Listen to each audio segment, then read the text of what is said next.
जन्माद्यस्य यतोऽन्वयादितरतश्चार्थेष्वभिज्ञस्वराट् तेने ब्रह्महृदायादिकवये मुह्यन्ति यं सूरयः तेजो वारिमृदां यथा विनिमयो यत्र त्रिसर्गो मृषा धाम्ना स्वेन सदा निरस्तकुहकं सत्यं परं धीमहि सृष्टिस्थित्यप्ययेहा नियतिदधितमो बन्धमोक्षाश्च यस्मात् अस्य श्री ब्रह्मरुद्रप्रभृतिसुरनरद्वीषचक्रात्मकस्य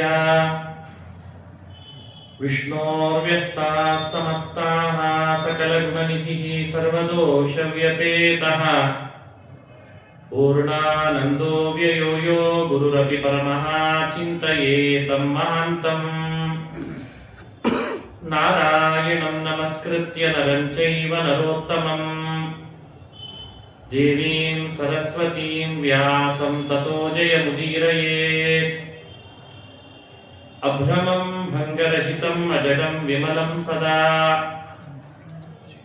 आनन्दतीर्थमतुलं भजे तापत्रयापहम् यं प्रव्रजन्तमनुपेतमपेतकृत्यं द्वैपायनो विरहकातराजुहाव पुत्रेति तन्मयतया तरवोऽपि नेदुः तं सर्वभूतहृदयं मुनिमानतोऽस्मि मूकोऽपि यत्प्रसादेन मुकुन्दशयनायते राजराजायते रिक्तो राघवेन्द्रं तमाश्रये आपादमौलिपर्यन्तं गुरूणामाकृतिं स्मरेत् तेन विघ्नाः प्रणश्यन्ति सिद्ध्यन्ति च मनोरथाः स्वस्त्यस्तु अशेषसतां सन्मङ्गलानि भवन्तु ಶ್ರೀ ಹರಿವಾಯ ಗುರುಗಳ ಚರಣಾರವಿಂದಗಳಲ್ಲಿ ಭಕ್ತಿಪೂರ್ವಕ ಪ್ರಣಾಮಗಳನ್ನು ಅರ್ಪಿಸಿ ಶ್ರೀಮದ್ ಭಾಗವತ ಮಹಾಪುರಾಣದ ಏಕಾದಶ ಸ್ಕಂಧದಲ್ಲಿ ಕವಿ ಹರಿ ಅಂತರಿಕ್ಷ ಪ್ರಬುದ್ಧ ಅನ್ನೋ ಜ್ಞಾನಿಗಳು ಹೇಳ್ತಾ ಇರುವ ಭಾಗವತ ಧರ್ಮಗಳ ಬಗ್ಗೆ ಚಿಂತನೆ ಮಾಡುವಾಗ ಎಲ್ಲ ಕಡೆಯಿಂದ ಎಲ್ಲ ವಸ್ತುಗಳ ವಿಷಯದಲ್ಲಿ ಮಾನಸಿಕವಾಗಿ ಸಂಘವನ್ನು ಪರಿತ್ಯಜಿಸಬೇಕು. ಇದು ಭಾಗವತದ ಧರ್ಮ. ಹರಿಪ್ರೀತಿಗಾಗಿ ಅಂತ ಮಾಡಬೇಕು.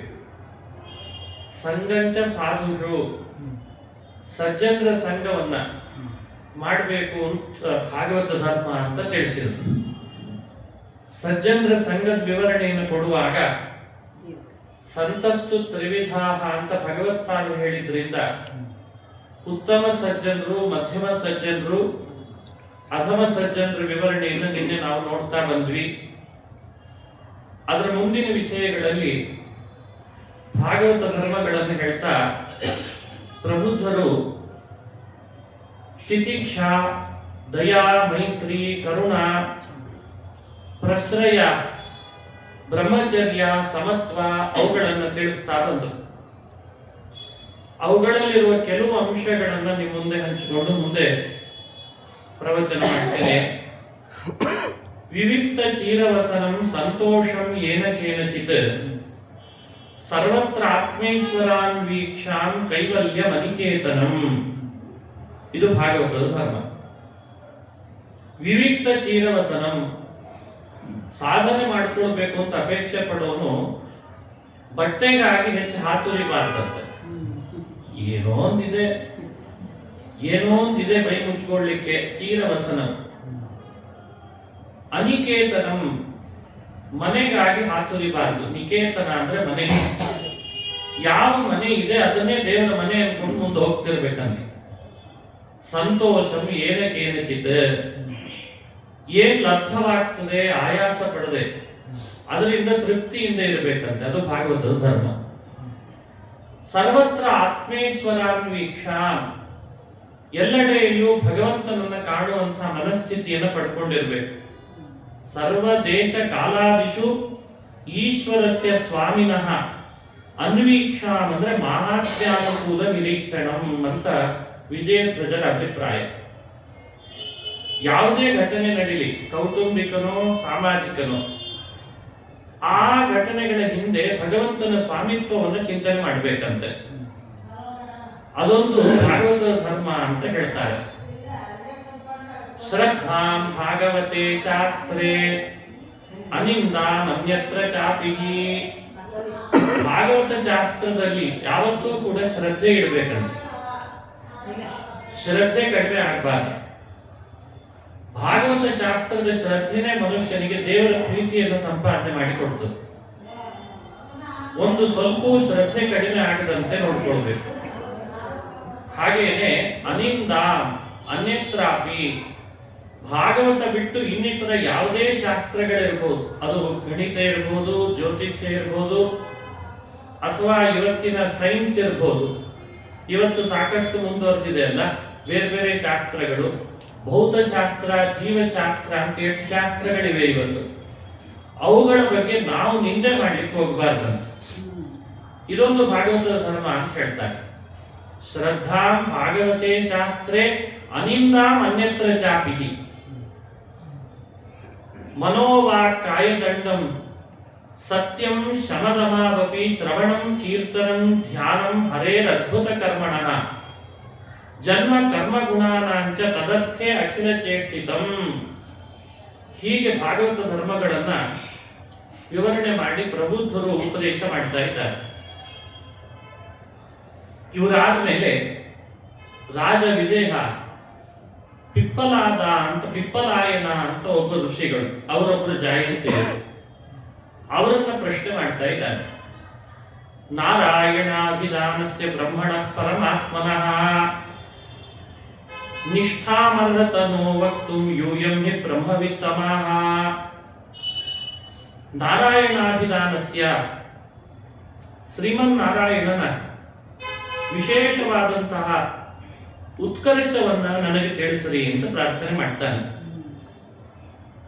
ಅಂದ್ರೆ ಸುಲಭವಾಗಿ ತಿಳಿಲಿಕ್ಕಾಗಲ್ಲ ಅಂತ ಎಷ್ಟೋ ತತ್ವಗಳು ಭಗವಂತನ ಬಗ್ಗೆ ಇದ್ದಾವೆ. ನಿಷ್ಠಾಮರ್ಹತನೋ ವಕ್ತುಂ ಅಂತ ಪ್ರಾರ್ಥನೆ ಮಾಡ್ತಾ ಇದ್ದಾನೆ.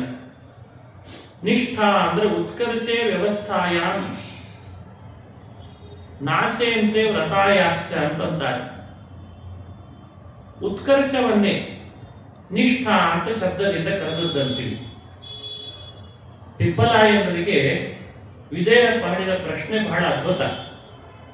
ಬ್ರಹ್ಮನಿಗಿಂತ ಉತ್ತಮ, ಇಂದ್ರನಿಗಿಂತ ಉತ್ತಮ, ರುದ್ರನಿಗಿಂತ ಉತ್ತಮ ಅಂತ ಈ ಉತ್ಕರ್ಷವನ್ನ ಹ್ಯಾಕ್ ತಿಳಿಯೋದು? ಇದು ನಮ್ಮ ಅನುಭವಕ್ಕೆ ಬರ್ಬೋದಾ? ಯಾವಾಗಲೂ ಹೇಳ್ತಿರ್ತೇವೆ ಹರಿಹಿ ಸರ್ವೋತ್ತಮ, ಹರಿಹಿ ಸರ್ವೋತ್ತಮ ಅಂತ. ಇದನ್ನ ನಾವು ಅನುಭವಿಸುವಂತೆ ನಮಗೆ ವಿವರಣೆ ಕೊಡ್ರಿ ಅಂತ ಪಿಪ್ಪಲಾಯನರನ್ನ ಕೇಳ್ದ. ಅದಕ್ಕೆ ಪಿಪ್ಪಲಾಯನರು 4 ಶ್ಲೋಕಗಳಿಂದ, 4 ಅಲ್ಲ, 1 ಶ್ಲೋಕ ಹೆಚ್ಚಿದೆ, ಕೆಲವು ಶ್ಲೋಕಗಳಿಂದ ಭಗವಂತ ಸರ್ವೋತ್ತಮ ಅನ್ನೋದನ್ನ ಅನುಭವಕ್ಕೆ ತಂದುಕೊಳ್ಳಿಕ್ ಬರ್ತದೆ ಅಂತ ಹೇಳ್ತಾರೆ. ನೋಡಿ, ದೇವರ ಸರ್ವೋತ್ತಮತೆ ಚಿಂತನೆಗಿಂತ ಮತ್ತೊಂದು ವಿಷಯವೇ ಬೇಕಿಲ್ಲ ನಮಗೆ. ವಿಷ್ಣೋತ್ಕರ್ಷ ಅಂತಂದ್ರೆ ಏನರ್ಥ ನೋಡು. ದೇವರು ಯಾಕೆ ಸರ್ವೋತ್ತಮ ಗೊತ್ತು? ಸೃಷ್ಟಿ ಸ್ಥಿತಿಲಯಗಳನ್ನು ಮಾಡ್ತಾನಾದ್ರಿಂದ ಸರ್ವೋತ್ತಮ. ಇದಕ್ಕಿಂತ ಇರ್ಬೇಕಪ್ಪ.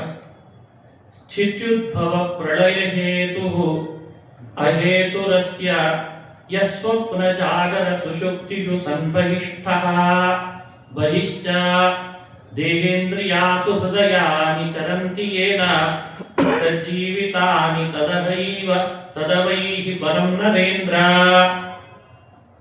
ಭಗವಂತ ಸರ್ವೋತ್ತಮ ಅಂತಲಿಕ್ಕೆ ಇದಕ್ಕಿಂತ ಬೇರೆ ಬೇಕಾ? ಏನ್ ಕಾರಣ ಕೊಡ್ತಿದ್ದಾರೆ? ಅವರು ಹೇಳ್ತಾರೆ, ಈ ಪ್ರಪಂಚಕ್ಕೆ ಸ್ಥಿತಿ ಉದ್ಭವ ಪ್ರಳಯ, ಸ್ಥಿತಿ ಅಂದ್ರೆ ಪಾಲನೆ ಹಾಗೂ ಸೃಷ್ಟಿ ಸಂಹಾರಗಳನ್ನು ಮಾಡ್ತಾನೆ. ಸ್ವಪ್ನ ಜಾಗರ ಸುಷುಪ್ತಿಷು ಸನ್ ಬಹಿಶ್ಚ, ಸ್ವಪ್ನಾವಸ್ಥೆಗೆ ಕರೆದುಕೊಂಡು ಹೋಗ್ತಾನೆ, ಜಾಗರಾವಸ್ಥೆಗೆ ಕರೆದುಕೊಂಡು ಹೋಗ್ತಾನೆ.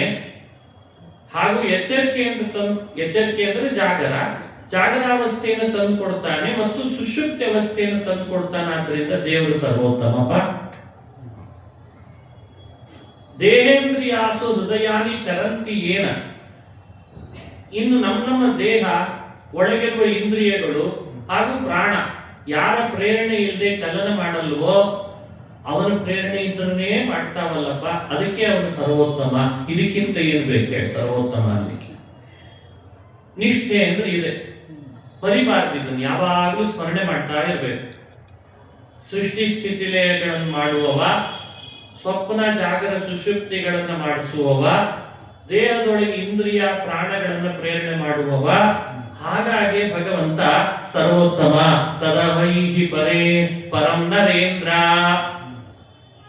ಇದೆಲ್ಲ ಅನುಭವಕ್ಕೆ ಬರೋ ವಿಷಯಗಳಲ್ಲಿ ಸೇರ್ತದಲ್ವ. ಸೃಷ್ಟಿ ಸ್ಥಿತಿ ಲಯಗಳು ಸ್ವಲ್ಪ ದೂರ ಆಗ್ಬೋದು ನಮ್ಮ ತಿಳುವಳಿಕೆಗೆ. ದೇವ್ರು ಈ ಸೃಷ್ಟಿ ಮಾಡ್ತಾನೆ ಅಂತಂದಾಗ ಕೂಡಲೇ ನಮಗದ್ರ ಬಗ್ಗೆ ತಿಳುವಳಿಕೆ ಬರದೇ ಇರ್ಬೋದು. ಆದ್ರೆ ಸ್ವಪ್ನ ಜಾಗರ ಸುಷುಪ್ತಿಯ ತಿಳುವಳಿಕೆ ಇದೆ ಅಷ್ಟೇ. ಹಾಗೆ ದೇಹದೊಳಗಿರುವ ಇಂದ್ರಿಯ ಪ್ರಾಣ ಅವುಗಳ ಚಲನವಲನಗಳ ಬಗ್ಗೆ ತಿಳುವಳಿಕೆ ಇದೆ ಅಷ್ಟೇ. ಅದರಿಂದಲಾದ್ರೂ ಭಗವಂತ ಸರ್ವೋತ್ತಮ ಅನ್ನೋದನ್ನ ಅನುಸಂಧಾನ ಮಾಡು ಅಂತಾರೆ. ಎರಡನೇ ಅಂಶ, ನೈನಂ ಮನೋ ವಿಶತಿ ವಾಗುತ ಚಕ್ಷುರಾತ್ಮ ಪ್ರಾಣೇಂದ್ರಿಯಾಣಿ ಚ ಯಥಾನಲ ಮರ್ಚಿಷ ಸ್ವಾಹ ಶಬ್ದೋಪ್ಯಬೋಧಕ ನಿಷೇಧತಯಾತ್ಮ ಮೂಲಂ ಅರ್ಥೋಕ್ತಮಾಹಯತೇನ ನಿಷೇಧ್ಯ ಸಿದ್ಧಿ. ಸ್ವಲ್ಪ ಕಠಿಣ ಈ ಶ್ಲೋಕ, ವಿದ್ವಾಂಸರಿಗೂ ಕಠಿಣವಾದ ಶ್ಲೋಕ ಇದು. ಮೇಲ್ನೋಟಕ್ಕೆ ಒಂದು ಅರ್ಥ ಇದೆ, ಈ ಶ್ಲೋಕಕ್ಕೆ ಒಳಗೆ ಮತ್ತೊಂದು ಅರ್ಥ ಇದೆ. ಯಾಕೆ ಭಗವಂತ ಸರ್ವೋತ್ತಮ? ಮನಸ್ಸು ಯಾರ ಬಗ್ಗೆ ತಿಳಿಸ್ಲಿಕ್ಕೆ ಹೊರಟ್ರೆ ಪೂರ್ಣ ತಿಳಿಯಲಿಕ್ಕೆ ಸಮರ್ಥವಾಗಲ್ಲ, ತಿಳಿಸ್ಲಿಕ್ಕೆ. ಹಾಗಾಗಿ ಅವನು ಸರ್ವೋತ್ತಮ. ನೈನಂ ಮನೋ ವಿಶತಿ, ಮನಸ್ಸು ಯಾರ ಬಗ್ಗೆ ತಿಳಿಸ್ಲಿಕ್ಕೆ ಸಮರ್ಥವಾಗಿಲ್ಲ, ಪೂರ್ಣ ತಿಳಿಸ್ಲಿಕ್ಕೆ ಅಂತ ಅರ್ಥ. ವಾಗುತ ಚಕ್ಷುರಾತ್ಮ, ಮಾತು ಯಾರ ಬಗ್ಗೆ ಪೂರ್ಣ ಹೊಗಳಲಿಕ್ಕಾಗಲ್ಲ. ಕಣ್ಣು ಯಾರನ್ನ ಪೂರ್ಣವಾಗಿ ಸೆರೆ ಹಿಡಿಯಲ್ಲ. ಆ ಕಾರಣದಿಂದಲೇ ಆತನನ್ನ ಸರ್ವೋತ್ತಮ ಅಂತ ತಿಳಿ ಅಂತ ಒಂದರ್ಥ. ಇವೆಲ್ಲ ವೇದದ ವ್ಯಾಖ್ಯಾನ. ಹಾಗಾಗಿ ನಿಮ್ಮ ಮುಂದೆ ಈ 11ನೇ ಸ್ಕಂದ ಕಠಿಣ ಯಾಕೆ ಹೇಳಲಿಕ್ಕೆ ಇಂಥ ಶ್ಲೋಕಗಳೇ. ಮನಸ್ಸು ಅಂದ್ರೆ ನಿಮ್ಮ ದೇಹದೊಳಗಿರುವಂತಹ ಒಂದು ಭಾಗ, ಇಂದ್ರಿಯ ಅಂತ ಅಷ್ಟೇ ಭಾವಿಸಬಾರ್ದಂತೆ. ಭಾಗವತದಲ್ಲಿ ಮನಸ್ಸು ಅಂದ್ರೆ ಮನಸ್ಸಿನ ದೇವತೆ ಅಂತ ತಿಳ್ಕೊಳ್ಬೇಕಂತ. ಅದು ವೈದಿಕ ಭಾಷೆ. ವೇದದಲ್ಲಿ ಆ ಥರದ ಭಾಷೆಯನ್ನು ಬಳಸ್ತಾರೆ. ಮನಸ್ಸಿನ ಅಭಿಮಾನಿ ದೇವತೆ ಅಂತ ಅರ್ಥ. ಮನಸ್ಸು ಯಾರನ್ನ ಪೂರ್ಣ ತಿಳಿಯಲ್ಲ, ತಿಳಿಯಲಿಕ್ಕೆ ಸಮರ್ಥವಾಗಿಲ್ಲ ಅಂದ್ರೆ ಮನೋನಿಯಾಮಕನಾದ ಶಿವನು ಯಾರನ್ನ ತಿಳಿಲಿಕ್ಕೆ ಪ್ರಯತ್ನ ಪಟ್ಟರು ತಿಳಿಯಲ್ವೋ ಪೂರ್ಣ, ಹಾಗಾಗಿ ಅವನು ಸರ್ವೋತ್ತಮ. ಇದು ಮೇಲಿನ ವರ್ಷನ ಈ ಶ್ಲೋಕಕ್ಕೆ. ಮಾತು ಯಾರನ್ನ ಪೂರ್ಣವಾಗಿ ಸ್ತೋತ್ರ ಮಾಡ್ಲಿಕ್ಕೆ ಸಮರ್ಥವಾಗಲ್ಲ, ತಿಳಿಸ್ಲಿಕ್ಕೆ ಸಮರ್ಥ ಆಗಲ್ಲ ಒಂದರ್ಥ. ವಾಗೀಂದ್ರಿಯಾಭಿಮಾನಿ ಅಗ್ನಿ ಯಾರನ್ನ ತಿಳಿಲಿಕ್ಕೆ ಅಂತ ಹೊರಟರು ಪೂರ್ಣ ತಿಳಿಯಲ್ವೋ, ಹಾಗಾಗಿ ಅವನು ಸರ್ವೋತ್ತಮ. ಹೀಗೆ ಚಕ್ಷುರಾತ್ಮ ಪ್ರಾಣೇಂದ್ರಿಯಾಣಿ ಚ ಯಥಾನಲ ಮರ್ಚಿಷ ಸ್ವಾಹ. ಚಕ್ಷುಹು ಕಣ್ಣಿನ ದೇವತೆ ಯಾರು? ನಿನ್ನೆ ಹೇಳಿದೆ ಸೂರ್ಯ. ಆತ ಯಾರನ್ನ ಪೂರ್ಣ ತಿಳಿಲಿಕ್ಕಾಗಿಲ್ವೋ.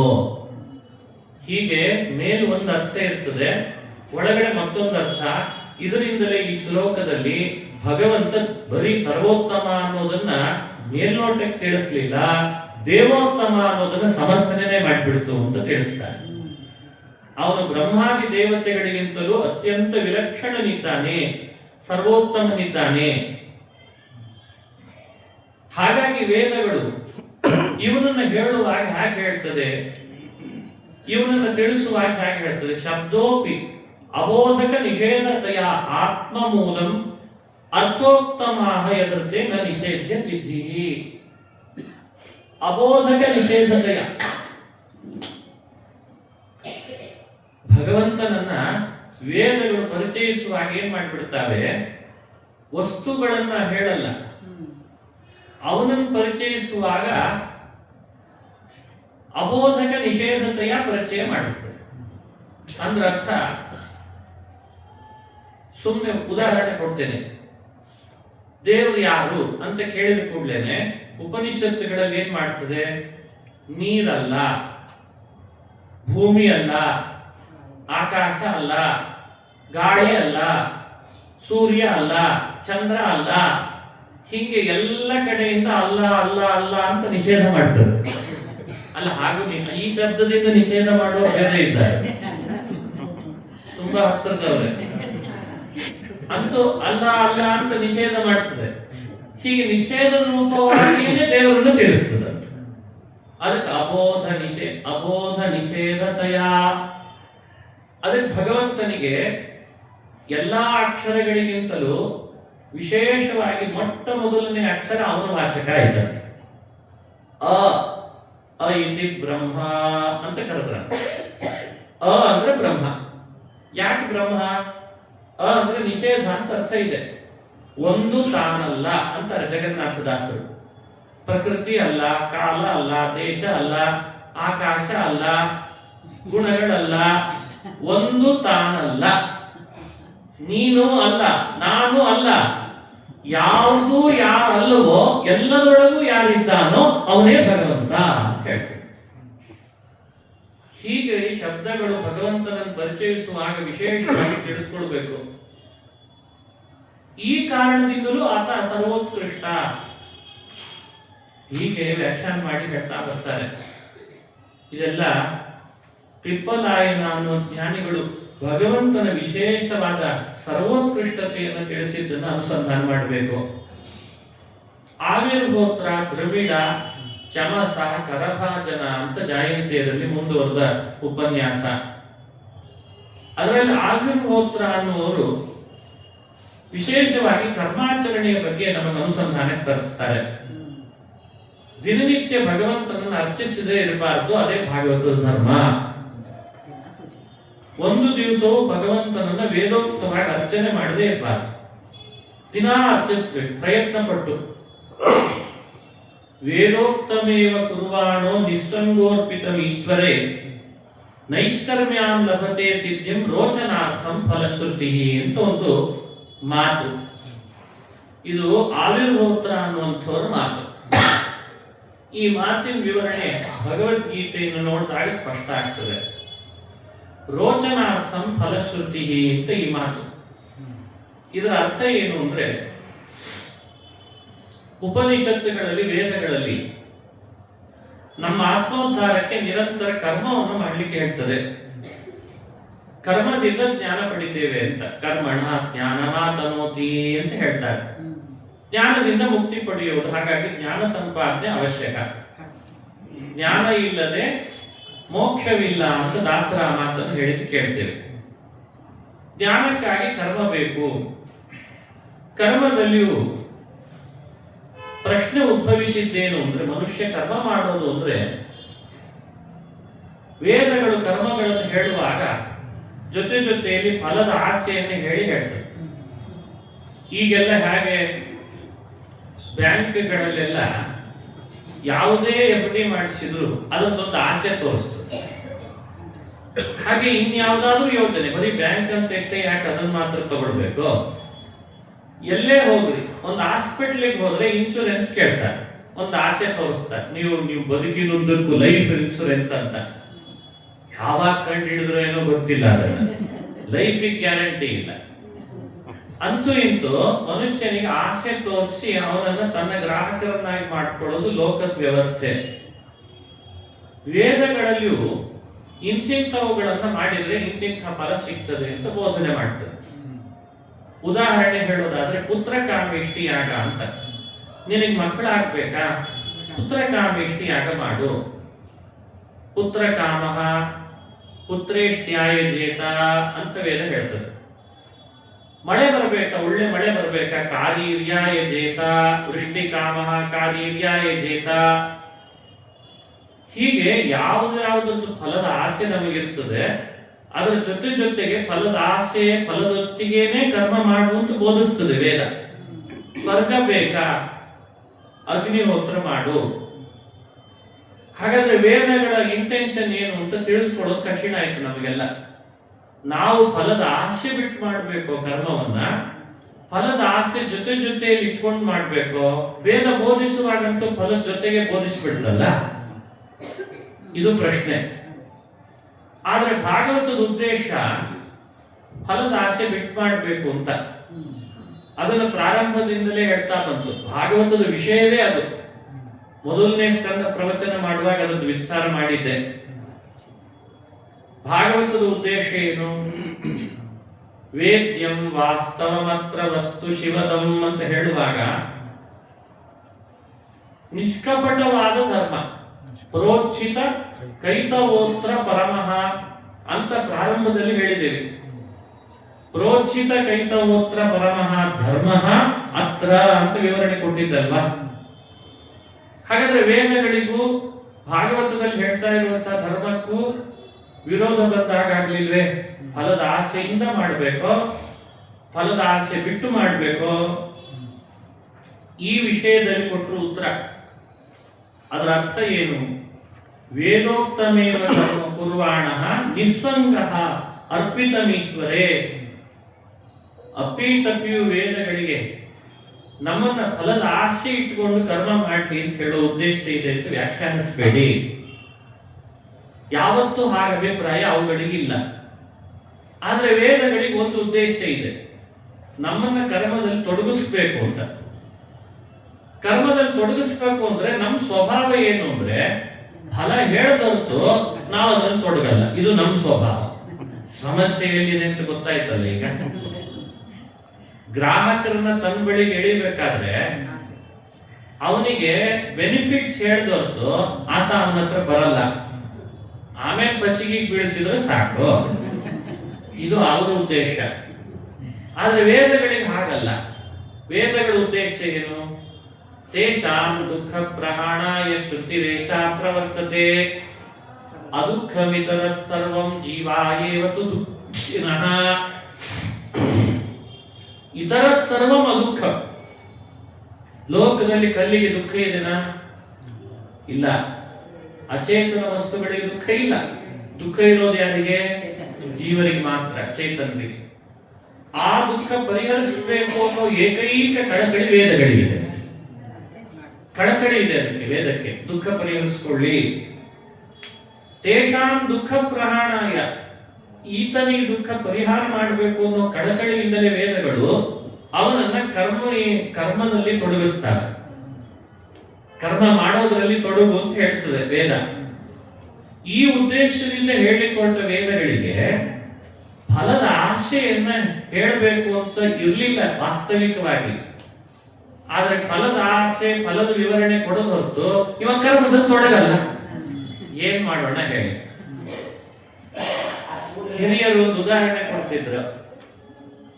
ಮಗುವಿಗೆ ಜ್ವರ ಬಂದಿದೆ, ಔಷಧಿ ಕೈ ಇದೆ ಅಂತ ಮಗುವಿಗೆ ಗೊತ್ತಾಯ್ತಿದೆ. ಅಮ್ಮನಿಗೆ ಮಗುವಿಗೆ ಜ್ವರ ಪರಿಹಾರ ಮಾಡ್ಬೇಕು, ಕಳಿಬೇಕು. ಕೈ ಇದೆ, ಔಷಧಿ ಬಾಯಿ ತೆಗಿಯಲ್ಲ. ಬೆಲ್ಲದ ನೀರು ಹಾಕ್ತೀನಿ ಅಂತ ಹೇಳ್ತಾರೆ.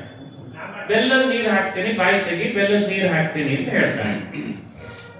ಸರಿ, ಅದೇನ್ ಮಾಡ್ತದೆ? ಮಗು ಬಾಯಿ ತೆಗಿತದೆ, ಬದಲು ಬೆಲ್ಲದ ನೀರೇ ಹಾಕ್ತದೆ ತಾಯಿ. ಎರಡನೇ ಬಾರಿಗೂ ಬೆಲ್ಲದ ನೀರು ಹಾಕ್ತೀನಿ ಅಂತ ಹೇಳ್ತದೆ, ಔಷಧಿ ಹಾಕ್ತದೆ. ಔಷಧಿ ಹಾಕ್ತಿದ್ರೆ ಜ್ವರ ಹೋಗಲ್ಲ. ಔಷಧಿನೇ ಹಾಕ್ತೀನಿ ಅಂತ ಹೇಳಿದ್ರೆ ಬಾಯಿ ತೆಗಿಯಲ್ಲ. ಹೀಗಾಗಿ ಬೆಲ್ಲದ ನೀರಿನ ಅನಿವಾರ್ಯತೆಯ ಹೊರತು ಜ್ವರ ಹೋಗಿಸ್ಲಿಕ್ಕೆ ಬೆಲ್ಲದ ನೀರು ಕಾರಣ ಅಲ್ಲ.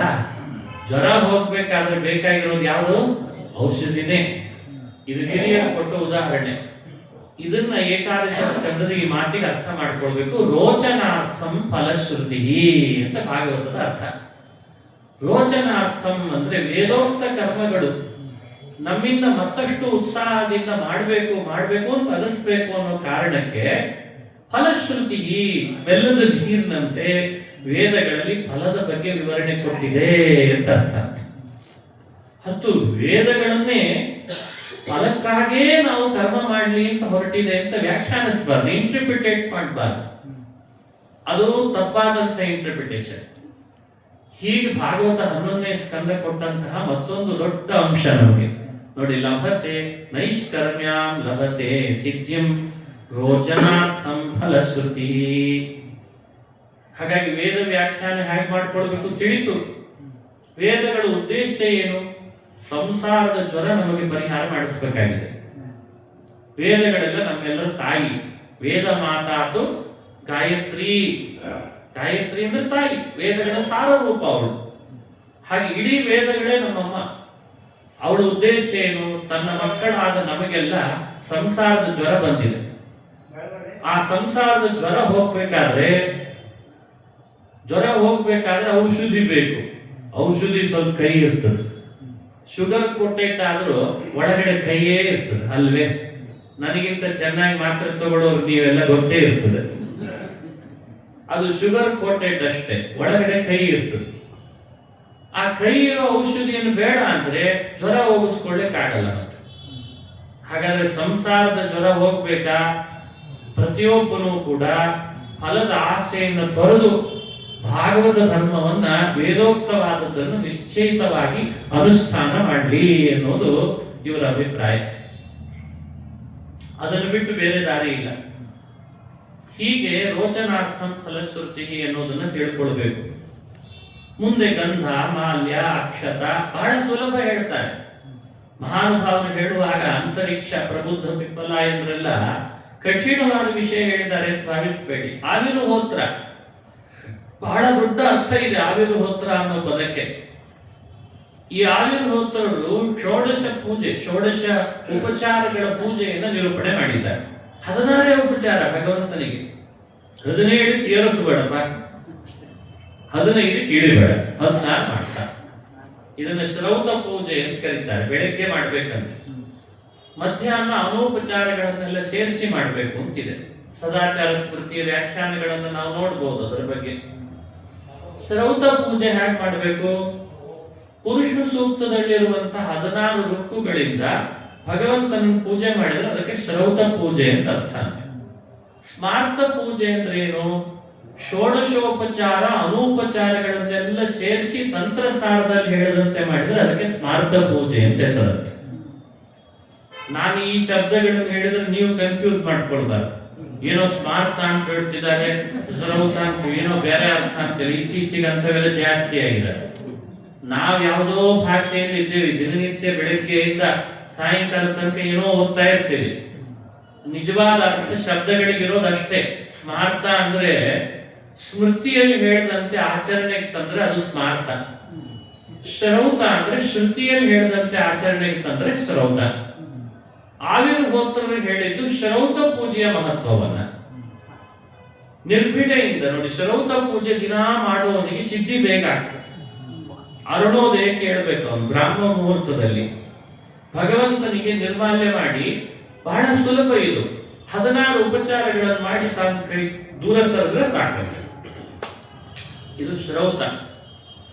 ಇನ್ನು ಮಧ್ಯಾಹ್ನದ ಹೊತ್ತಿಗೆ ಪೂಜೆ ಮಾಡುವಾಗ ಸ್ಮಾರ್ತ. ಯಥೇಚ್ಛವಾದ ಉಪಚಾರಗಳನ್ನು ಭಗವಂತನಿಗೆ ಮಾಡ್ಬೇಕಂತೆ. ಅನುಪಚಾರಗಳನ್ನೆಲ್ಲ ಸೇರಿಸಿ ಹಾಗೆ ಮಾಡ್ಲಿ ಅಂತ ಹೇಳ್ತಾರೆ.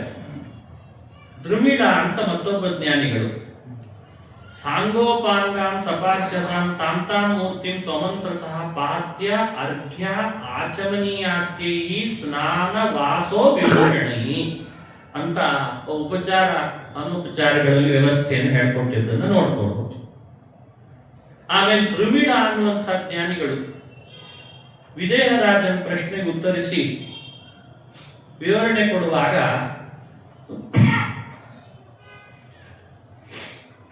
ಭಗವಂತನ ಯಾವ್ಯಾವ ರೂಪಗಳು ಇದ್ದಾವೆ, ಅವುಗಳನ್ನು ನಾವು ಹೇಗೆ ತಿಳ್ಕೊಳ್ಬೇಕು ಅಂತ ಒಂದಿಷ್ಟು ವಿಶೇಷ ರೂಪಗಳ ಪರಿಚಯವನ್ನು ಮಾಡಿಸ್ತಾರೆ. ಹಂಸಸ್ವರೂಪವದವಚ್ಯುತ ಹಂಸಸ್ವರೂಪ್ಯವದಚ್ಯುತ ಆತ್ಮಯೋಗಂ ದತ್ತಃ ಕುಮಾರ ಋಷಭೋ ಭಗವಾನ್ ಪಿತಾಮಹ ವಿಷ್ಣು ಶಿವಾಯ ಜಗತಾಂ ಕಲಯಾವತೀರ್ಣಃ ತೇನಾದತ ಮಧುವಿದಾಶ್ರುತಯೋ ಹಯಾಸ್ಯೆ ಅಂತ ವಿಶೇಷವಾದ ಭಗವದ್ ರೂಪಗಳನ್ನು ವಿವರಣೆ ಮಾಡ್ತಾರೆ. ಪರಶುರಾಮ, ಹಂಸ, ಆಮೇಲೆ ಕಪಿಲ, ದತ್ತಾತ್ರೇಯ, ಋಷಭ, ಸನತ್ ಕುಮಾರ. ಈ ರೂಪಗಳೆಲ್ಲ ಲೋಕದಲ್ಲಿ ಅಷ್ಟು ಇವತ್ತು ಪ್ರಸಿದ್ಧಿ ಕಡಿಮೆ ಇರಬಹುದು. ಆದ್ರೆ ಇಂಥ ರೂಪಗಳೆಲ್ಲ ಭಗವಂತ ತನ್ನ ಭಕ್ತರಿಗೆ ಅನುಗ್ರಹಿಸ್ಲಿಕ್ಕೆ ಮಾಡಿದ್ದಾನೆ ಅಂತ ಆಗಾಗ ಇವುಗಳನ್ನು ಸ್ಮರಣೆ ಮಾಡ್ರಿ, ಇದು ಒಂದು ಭಾಗವತದ ಧರ್ಮ ಅಂತ ಹೇಳ್ತಾರೆ. ಆಮೇಲೆ ವಿದೇಹ ರಾಜ ಚಮಸ ಅಂತ ಒಬ್ಬ ಋಷಿಗಳನ್ನು ಕೇಳಿದ, ಜ್ಞಾನಿಗಳನ್ನು, ಜಾಯಂತೆಯರನ್ನು. ಆ ಚಮಸ ಅನ್ನುವಂತಹ ಜ್ಞಾನಿಗಳು ಅವರು ಭಗವಂತನ ಉತ್ಕರ್ಷವನ್ನೇ ಮತ್ತಷ್ಟು ನನಗೆ ವಿಸ್ತಾರ ಮಾಡ್ರಿ ಅಂತಂದ. ಭಗವಂತನ ಉತ್ಕರ್ಷ ವಿಸ್ತಾರ ಮಾಡ್ರಿ ಅಂತದಕ್ಕೆ ಅವರು ಧನಂ ಹಿ ಧರ್ಮೈಕ ಫಲಂ ಯತೋಸ್ಯ ಜ್ಞಾನಂ ಸವಿಜ್ಞಾನಮನುಪ್ರಶಾಂತಿ. ಈ ಶ್ಲೋಕವನ್ನು ಸಾರೋದ್ಧಾರಕಾರರು ವಿಶೇಷವಾಗಿ ವ್ಯಾಖ್ಯಾನ ಮಾಡ್ತಾರೆ. ಸಾರೋದ್ಧಾರದಲ್ಲಿ ಗೃಹೇಶು ಯುಂಜಂತಿ ಕಲೇವರಸ್ಯ ಮೃತ್ಯುಂ ನ ಪಶ್ಯಂತಿ ದುರಂತ ವೀರ್ಯಂ ಅಂತಂದ್ರು. ಮನುಷ್ಯ ಧರ್ಮೈಕ ಫಲಂ ಧನಂ, ಹಣದ ಮುಖ್ಯ ಗುರಿ ಧರ್ಮವಾಗಿರ್ಬೇಕಂತ. ಅಂಥ ಧನವನ್ನ ಧರ್ಮ ಬಿಟ್ಟು ಬೇರೆ ಕಡೆಯಲ್ಲಿ ವಿನಿಯೋಗ ಮಾಡಬಾರದು. ಧರ್ಮದಿಂದ ಲಾಭ ಏನು? ಜ್ಞಾನಂ ಸ ವಿಜ್ಞಾನಂ ಅನುಪ್ರಶಾಂತಿ. ಜ್ಞಾನ ವಿಜ್ಞಾನದ ಸಂಪಾದನೆ ಮಾಡುವುದು, ಮೃತ್ಯು ಬಂದಾಗ ಅದರಿಂದ ಪಾರಾಗುತ್ತೆ. ಎಂಥ ಸಂಸಾರದ ಮೃತ್ಯು ಬಂದರೂ ಪಾರಾಗ್ಲಿಕ್ಕಿರೋದೇ ಇದೊಂದು ಉಪಾಯಪ್ಪ. ಅದು ಬಿಟ್ಟು ಗೃಹೇಶು ಯುಂಜಂತಿ ಕಲೇವರಸ್ಯ, ಮನುಷ್ಯ ಧನವನ್ನ ಧರ್ಮಕ್ಕಿಂತ ದೇಹದ ಪೋಷಣೆಗೆ ಪಾಲನೆಗೆ ವಿನಿಯೋಗ ಮಾಡ್ತಾನೆ ಹೆಚ್ಚಾಗಿ. ಮೃತ್ಯು ಹಿಂದೆ ಬಂದು ನೆರಳಿನಂತೆ ಅವನ ಹಿಂದೆ ಕುತ್ತಿಗೆ ಹಿಡಿತದೆ. ಆವಾಗ ಧರ್ಮ ಮಾಡಲಿಲ್ಲ ಅಂತ ಅಳ್ತಾನೆ. ಲಾಭ ಏನು? ಇಂಥ ಅನೇಕ ಮಾತಿನಿಂದ ಧರ್ಮಕ್ಕಾಗಿ ಹೆಚ್ಚು ಆಚರಿಸಬೇಕು ಅಂತನ್ನೋ ವಿಷಯವನ್ನು ಅವರು ವಿವರಣೆ ಕೊಡ್ತಾರೆ. ಕೊನೆಗೆ ಬಂದವರು ಕರಭಾಜನ. ಕೃತಯುಗ, ತ್ರೇತಾಯುಗ, ದ್ವಾಪರ ಯುಗ, ಕಲಿಯುಗ ಅಂತ 4 ಯುಗಗಳು. ಕೃತಯುಗದಲ್ಲಿ ಭಗವಂತನ ಯಾವ ರೂಪ, ಯಾವ ಮಂತ್ರ, ಭಗವಂತನ ಆರಾಧನೆ ಮಾಡ್ತಾ ಇದ್ರು. ದ್ವಾಪರ ಯುಗದೊಳಗೆ ಯಾವ ರೂಪ, ಯಾವ ಮಂತ್ರ, ತ್ರೇತಾಯುಗ ಹಾಗೂ ಕಲಿಯುಗಗಳಲ್ಲಿ ಯಾವ ಮಂತ್ರ, ಯಾವ ರೂಪ. ಯಾವ ರೂಪ ಅಂದ್ರೆ ಯಾವ ಬಣ್ಣದ್ದು ರೂಪ ಅಂತ ಹೇಳ್ತಾರೆ. ಕರಭಾಜನ ಅಂತ ಇದರ ಹೆಸರು. ಸಂಸ್ಕೃತದಲ್ಲಿ ಕರ ಅಂದ್ರೆ ಕೈ, ಭಾಜನ ಅಂದ್ರೆ ಪಾತ್ರೆ. ಕೈಯೇ ಪಾತ್ರೆ ಯಾರು ಮಾಡ್ಕೊಂಡಿದ್ರು ಅವ್ರು ಕರಭಾಜನ ಅಂತ ಅರ್ಥ ಬರ್ತದೆ ಮೇಲ್ನೋಟಕ್ಕೆ. ಅಸಾಧಾರಣವಾದ ಅರ್ಥ ಏನು? ಒಂದು ಬಾರಿ ಅವರು ಯಾರಾದ್ರೂ ಮನೆಗೆ ಹೋಗಿ ಭಿಕ್ಷೆ ಬೇಡಿದಾಗ ಅವ್ರ ಕೈ ಒಡ್ತಿದ್ರಂತೆ. ಎಷ್ಟು ಅದರಲ್ಲಿ ಭಿಕ್ಷೆ ಕೈಯಲ್ಲಿ ಬೀಳ್ತದೋ ಅವತ್ತಿನ ಇಡೀ ಅವರ ಊಟ ಅಷ್ಟೇ. ಅದಕ್ಕಿಂತ ಒಂದು ತುತ್ತು ಹೆಚ್ಚಿಲ್ಲ, ಒಂದು ತುತ್ತು ಕಡಿಮೆ ಇಲ್ಲ. ಇದು ಕರಭಾಜನ. ನಾವು ಎಲ್ಲ ಕರಭಾಜನರೇ. ಅದಕ್ಕೆ ಹೇಳಿದ್ರೆ ಅದರ ಅರ್ಥ ಅಸಾಧಾರಣವಾಗಿ ಮಾಡ್ಕೊಳ್ಬೇಕು ಅಂತ. ಅಂದ್ರೆ ಆ ರಥದಲ್ಲಿ ಎಷ್ಟು ಅವರು ಆನಂದ ಅನುಭವಿಸ್ತಿದ್ರು ಅಂತ ಹೇಳ್ತಾ ಇದ್ದೇನೆ. ಭಾಗವತ 11ನೇ ಸ್ಕಂಧ ಅಂದ್ರೆ ಭಾಗವತ ಧರ್ಮಾನುಷ್ಠಾನ ಮಾಡೋರಿಗೆ ಉತ್ಸಾಹ ಬರ್ಬೇಕಂತ. ಅದು ಮಾಡ್ತದೆ. ನೋಡಿ ಎಂತೆಂಥ ಸ್ಫೂರ್ತಿದಾಯಕ ವ್ಯಕ್ತಿಗಳಿದ್ದಾರೆ. ನಿಸ್ಪೃಹರಾಗಿದ್ರು, ಪ್ರಾಮಾಣಿಕರಾಗಿದ್ರು, ಸ್ವಾರ್ಥ ಪರಿತ್ಯಜಿಸಿದ್ರು, ಫಲದಾಸೆ ಬಿಟ್ಟಿದ್ರು, ಸಮಾಜದ ದೂರದೃಷ್ಟಿ ಇತ್ತವರಿಗೆ, ಧರ್ಮವನ್ನು ನಿಸ್ವಾರ್ಥವಾಗಿ ಬೋಧನೆ ಮಾಡ್ತಿದ್ರು, ತಾವು ಆಚರಣೆಯಲ್ಲಿ ಇಟ್ಕೊಳ್ತಿದ್ರು. ಅವ್ರು ಯಾರು ಸಮಸ್ಯೆಗಳನ್ನು ಅನುಭವಿಸಿಲ್ಲ ಅಂತ ಮಾತ್ರ ಅನ್ಕೊಳ್ಬೇಡಿ. ಯಾಕಂದ್ರೆ ಇಲ್ಲಿ ಹೇಳಿದ ಕೂಡಲೇ ಅವ್ರ ಜೀವನದಲ್ಲಿ ಸಮಸ್ಯೆನೇ ಇರಲಿಲ್ಲೇನೋ ಅನ್ನೋಂಗೆ ಈಗೆಲ್ಲ ತಿಳ್ಕೊಂಡಿರ್ತಾರೆ. ಸಿನಿಮಾ ನಟರಿಗೆ ಸಮಸ್ಯೆಗಳೇ ಇಲ್ಲ ಅನ್ನೋ ಬಿಂಬಿಸ್ತಿರ್ತಾರೆ. ಹಾಗೆ ಪೇಪರ್ನಲ್ಲಿ, ಯಾಕಂದ್ರೆ ಎಲ್ಲ ಕಡೆಯಲ್ಲೂ ಹಾಗೆ ಬಿಂಬಿಸೋ ಪದ್ಧತಿ. ಹಾಗೆ ತಿಳ್ಕೊಳ್ಬಾರ್ದು. ಎಲ್ರಿಗೆ ಸಮಸ್ಯೆಗಳಿವೆ. ಎದುರಿಸುವ ಶಕ್ತಿ ಬಹಳ ಮುಖ್ಯ, ಎದುರಿಸುವ ಬುದ್ಧಿವಂತಿಕೆ ಮುಖ್ಯ. ಎಲ್ಲಾ ಕಾಲದಲ್ಲಿ ಎಲ್ಲ ತರದ ಸಮಸ್ಯೆಗಳನ್ನು ಅನುಭವಿಸು ತನ್ನ ಆತ್ಮೋದ್ಧಾರಕ್ಕೆ ಅಂತ ಪ್ರಯತ್ನ ಪಡೋದಿದೆಯಲ್ಲ, ಅದೇ ಬುದ್ಧಿವಂತಿಕೆ. ಹಾಗಾಗಿ ಕರಭಾಜನ ಹಸಿವೆ ಕಟ್ತಾ ಇದ್ರು. ಇಂಥವ್ರ ಕಥೆ ಇವತ್ತು ಕೇಳಿದಾಗ ಎಲ್ಲಿವರೆಗೂ ಹೋಗಿದ್ದೇವೆ ನಾವು ಹಾಸ್ಯ ಮಾಡ್ಲಿಕ್ಕೆ ಅಂದ್ರೆ, ಅವ್ರ ಆಹಾರ ಅವ್ರ ಹಣೆ ಬಾರ, ನಮಗೇನಂತೆ ತಿಂದ್ರೆ ತಿನ್ಲಿ ಬಿಟ್ರೆ ಬಿಡ್ಲಿ. ಅವ್ರು ತಿಂತಿರ್ಲಿಲ್ಲ ಅಂದ್ಕೂಡ ಅದೇನು ಸ್ಫೂರ್ತಿ ಏನು ಹೀಗಂದ್ರು ಅಂದ್ರೆ ಈಗೆಲ್ಲ ಪುರಾಣಗಳ ಪ್ರಪಂಚ ಏನಾಗ್ತಾ ಇದೆ ಬರ್ತಾ ಬರ್ತಾ ಹಾಸ್ಯ ಸಂಜೆ ಆಗ್ತಾ ಇದೆ. ಅಂದ್ರೆ ಮನುಷ್ಯನಿಗೆ ಧರ್ಮ, ವ್ರತ, ಆಚರಣೆ, ಫಲದಾಸೆ ಬಿಡೋದು, ಪ್ರಾಮಾಣಿಕತೆ, ದೇವರು, ವೇದ, ಉಪನಿಷತ್ತು, ಪುರಾಣ ಇವೆಲ್ಲ ಮನುಷ್ಯನಿಗೆ ಅದೊಂದು ಹವ್ಯಾಸಕ್ಕೆ ಮಾರ್ಪಾಡಾದಾಗ ಆಗ್ಲಿಕ್ಕೆ ಶುರು ಆಗಿದೆ. ಅರೆ ಅವ್ರು ಬಿಟ್ಟರು ನಾವೇನ್ ಮಾಡೋಣ್ರಿ, ನಮ್ಮ ಮನೆಗೆ ಬಂದಿದ್ರು ಊಟಕ್ಕೆ ಹಾಕ್ತಿದ್ವಿ, ಅವ್ರು ಬಿಟ್ಟರು ನಾವೇನ್ ಮಾಡೋಣ, ಈ ಸ್ಥಿತಿ ಬಂತು. ಅಂದ್ರೆ ಮನುಷ್ಯನಿಗೆ ಜ್ಞಾನವು ಅತಿರೇಕ ಆಗಿ ಬರೀ ಆಗ್ತದೆ. ಅತಿ ಸರ್ವತ್ರ ವರ್ಜಯೇತ್ ಅಂತಿದ್ರಲ್ಲ, ಹಂಗೆ ಒಬ್ಬ ಕವಿ ಹೇಳ್ತಾನೆ ಸಂಸ್ಕೃತದ, ಅತಿ ಸರ್ವತ್ರ ವರ್ಜಯೇತ್ ಅಂತ. ಮನುಷ್ಯನಿಗೆ ವಿಪರೀತ ತಿಳುವಳಿಕೆಗಳು ಹೆಚ್ಚಾಗಲಿಕ್ಕೆ ಶುರು ಆಗ್ತವೆ. ಕರಭಾಜನರು ಕೃತಯುಗದೊಳಗೆ ಭಗವಂತನನ್ನ 4 ಭುಜದವನಾದ ವಲ್ಕಲಾಂಬರನಾದ ದಂಡ ಕಮಂಡಲಗಳನ್ನು ಧರಿಸಿದಂತಹ, ಶುಕ್ಲವರ್ಣದವನಾದಂತಹ ಕೃಷ್ಣಾಜಿನ ಧರಿಸಿದಂತಹ ಹಂಸ, ಸುಪರ್ಣ, ವೈಕುಂಠ, ಧರ್ಮ, ಯೋಗೇಶ್ವರ, ಅಮಲಃ, ಈಶ್ವರ, ಪುರುಷೋ ಅವ್ಯಕ್ತ ಪರಮಾತ್ಮೇತಿ ಗೀಯತೆ. ಈ ನಾಮದಿಂದ ಅವನನ್ನ ಎಲ್ಲರೂ ಗಾನ ಮಾಡ್ತಾ ಸ್ತೋತ್ರ ಮಾಡ್ತಾ ಇರ್ತಿದ್ರಂತೆ. ಇದೇ ಮಂತ್ರ. ತ್ರೇತಾಯುಗದೊಳಗೆ ರಕ್ತವರ್ಣದವನಾದ ಚತುರ್ಭುಜನಾದಂತಹ ಭಗವಂತನನ್ನ ಹಿರಣ್ಯಕೇಶ ತ್ರಯಾತ್ಮ ಅಂತ ಹೇಳ್ತಾರೆ, ಬಂಗಾರದ ವರ್ಣದ ಕೇಶಗಳಂತೆ.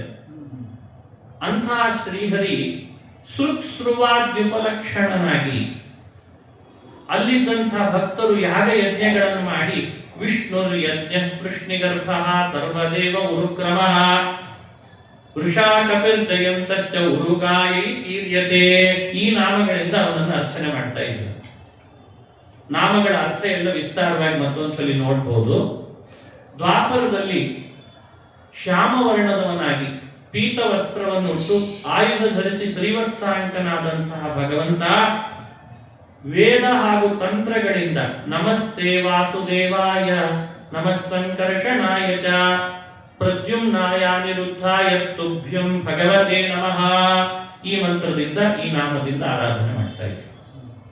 ಕಲಿಯುಗದಲ್ಲಿ ಯಾವ ಮಂತ್ರ, ಯಾವ ರೂಪ ಆರಾಧನೆ ಮಾಡಬೇಕು ಅದನ್ನು ಕರಭಾಜನರು ತಿಳಿಸ್ತಾರೆ.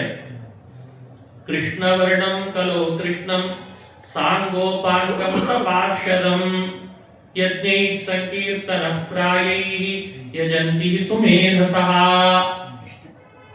ಕಲಿಯುಗದೊಳಗೆ ಕೃಷ್ಣವರ್ಣ ನೋಡಿ, ಇಲ್ಲಿ ಶ್ವೇತ ಅಲ್ಲ, ರಕ್ತ ಅಲ್ಲ, ಶ್ಯಾಮ, ಇದು ಕೃಷ್ಣ.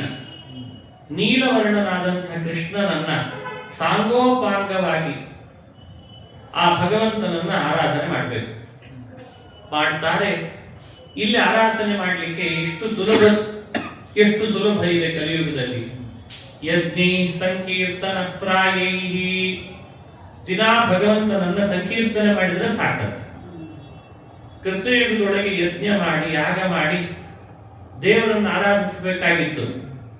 ಆ ಯಜ್ಞ ಯಾಗಗಳನ್ನು ಮಾಡಿದ್ರೆ ಬರುವಷ್ಟು ಪುಣ್ಯ ಕಲಿಯುಗದೊಳಗೆ ಸಂಕೀರ್ತನದಿಂದ ಉಂಟಾಗ್ತಾ ಇದೆ. ಇದಕ್ಕಿಂತ ಏನ್ ಬೇಕು? ಇದನ್ನ ಕಲಿಯುಗದ ಮಹಿಮೆ ಅಂತ ಹೇಳಿದ್ದಾರಲ್ಲ, ಅದು 11ನೇ ಸ್ಕಂದದ ವಿಶೇಷತೆನೆ ಸಾರ್ವತ್ರಿಕರು ವಿವರಣೆ ಮಾಡಿದ್ದಿದೆ.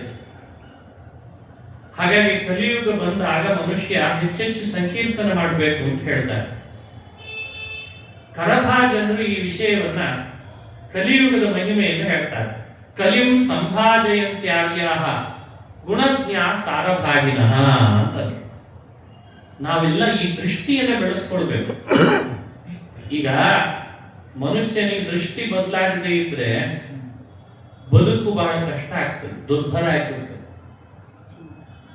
ಮನುಷ್ಯನಿಗೆ ಹಚ್ಚ ಹಸಿರು, ನೀಲ ಆಕಾಶ, ಚಿಲಿ ಚಿಲಿ ಪಕ್ಷಿಗಳು, ಭೋರ್ಗರಿತ ಎಲ್ಲ ನೋಡೋ ಅವಕಾಶ ಇರ್ತದೆ ಬಸ್ನಲ್ಲಿ ಕೂತಾಗ. ಆದ್ರೆ ಏನ್ ಮಾಡೋಣ, ಅಲ್ಲೆಲ್ಲೋ ಬಸ್ ಸ್ಟ್ಯಾಂಡ್ ಕಡೆಯಲ್ಲಿ ಹೋಗಿರ್ತಾನೆ ಬಸ್, ಅಲ್ಲಿ ಅವನಿಗೆ ನೋಡಬಾರ್ದು ದೃಶ್ಯ ಕಣ್ಣಿಗೆ ಬೀಳ್ತದೆ. ಅವನು ಬಸ್ ನಿಲ್ಸೋನು ಅಲ್ಲೇ ನಿಲ್ಲಿಸ್ತಾನೆ ಹೋಗಿ. ಮೂಗಿ ತುಂಬಾ ವಾಸನೆ ಬಡ್ದಿರ್ಬೇಕು, ಬೇಡವಾದದ್ದು ಕಣ್ಣಿಗೆ ನೋಡಬಾರ್ದು, ಕಂಡಿರಬೇಕು.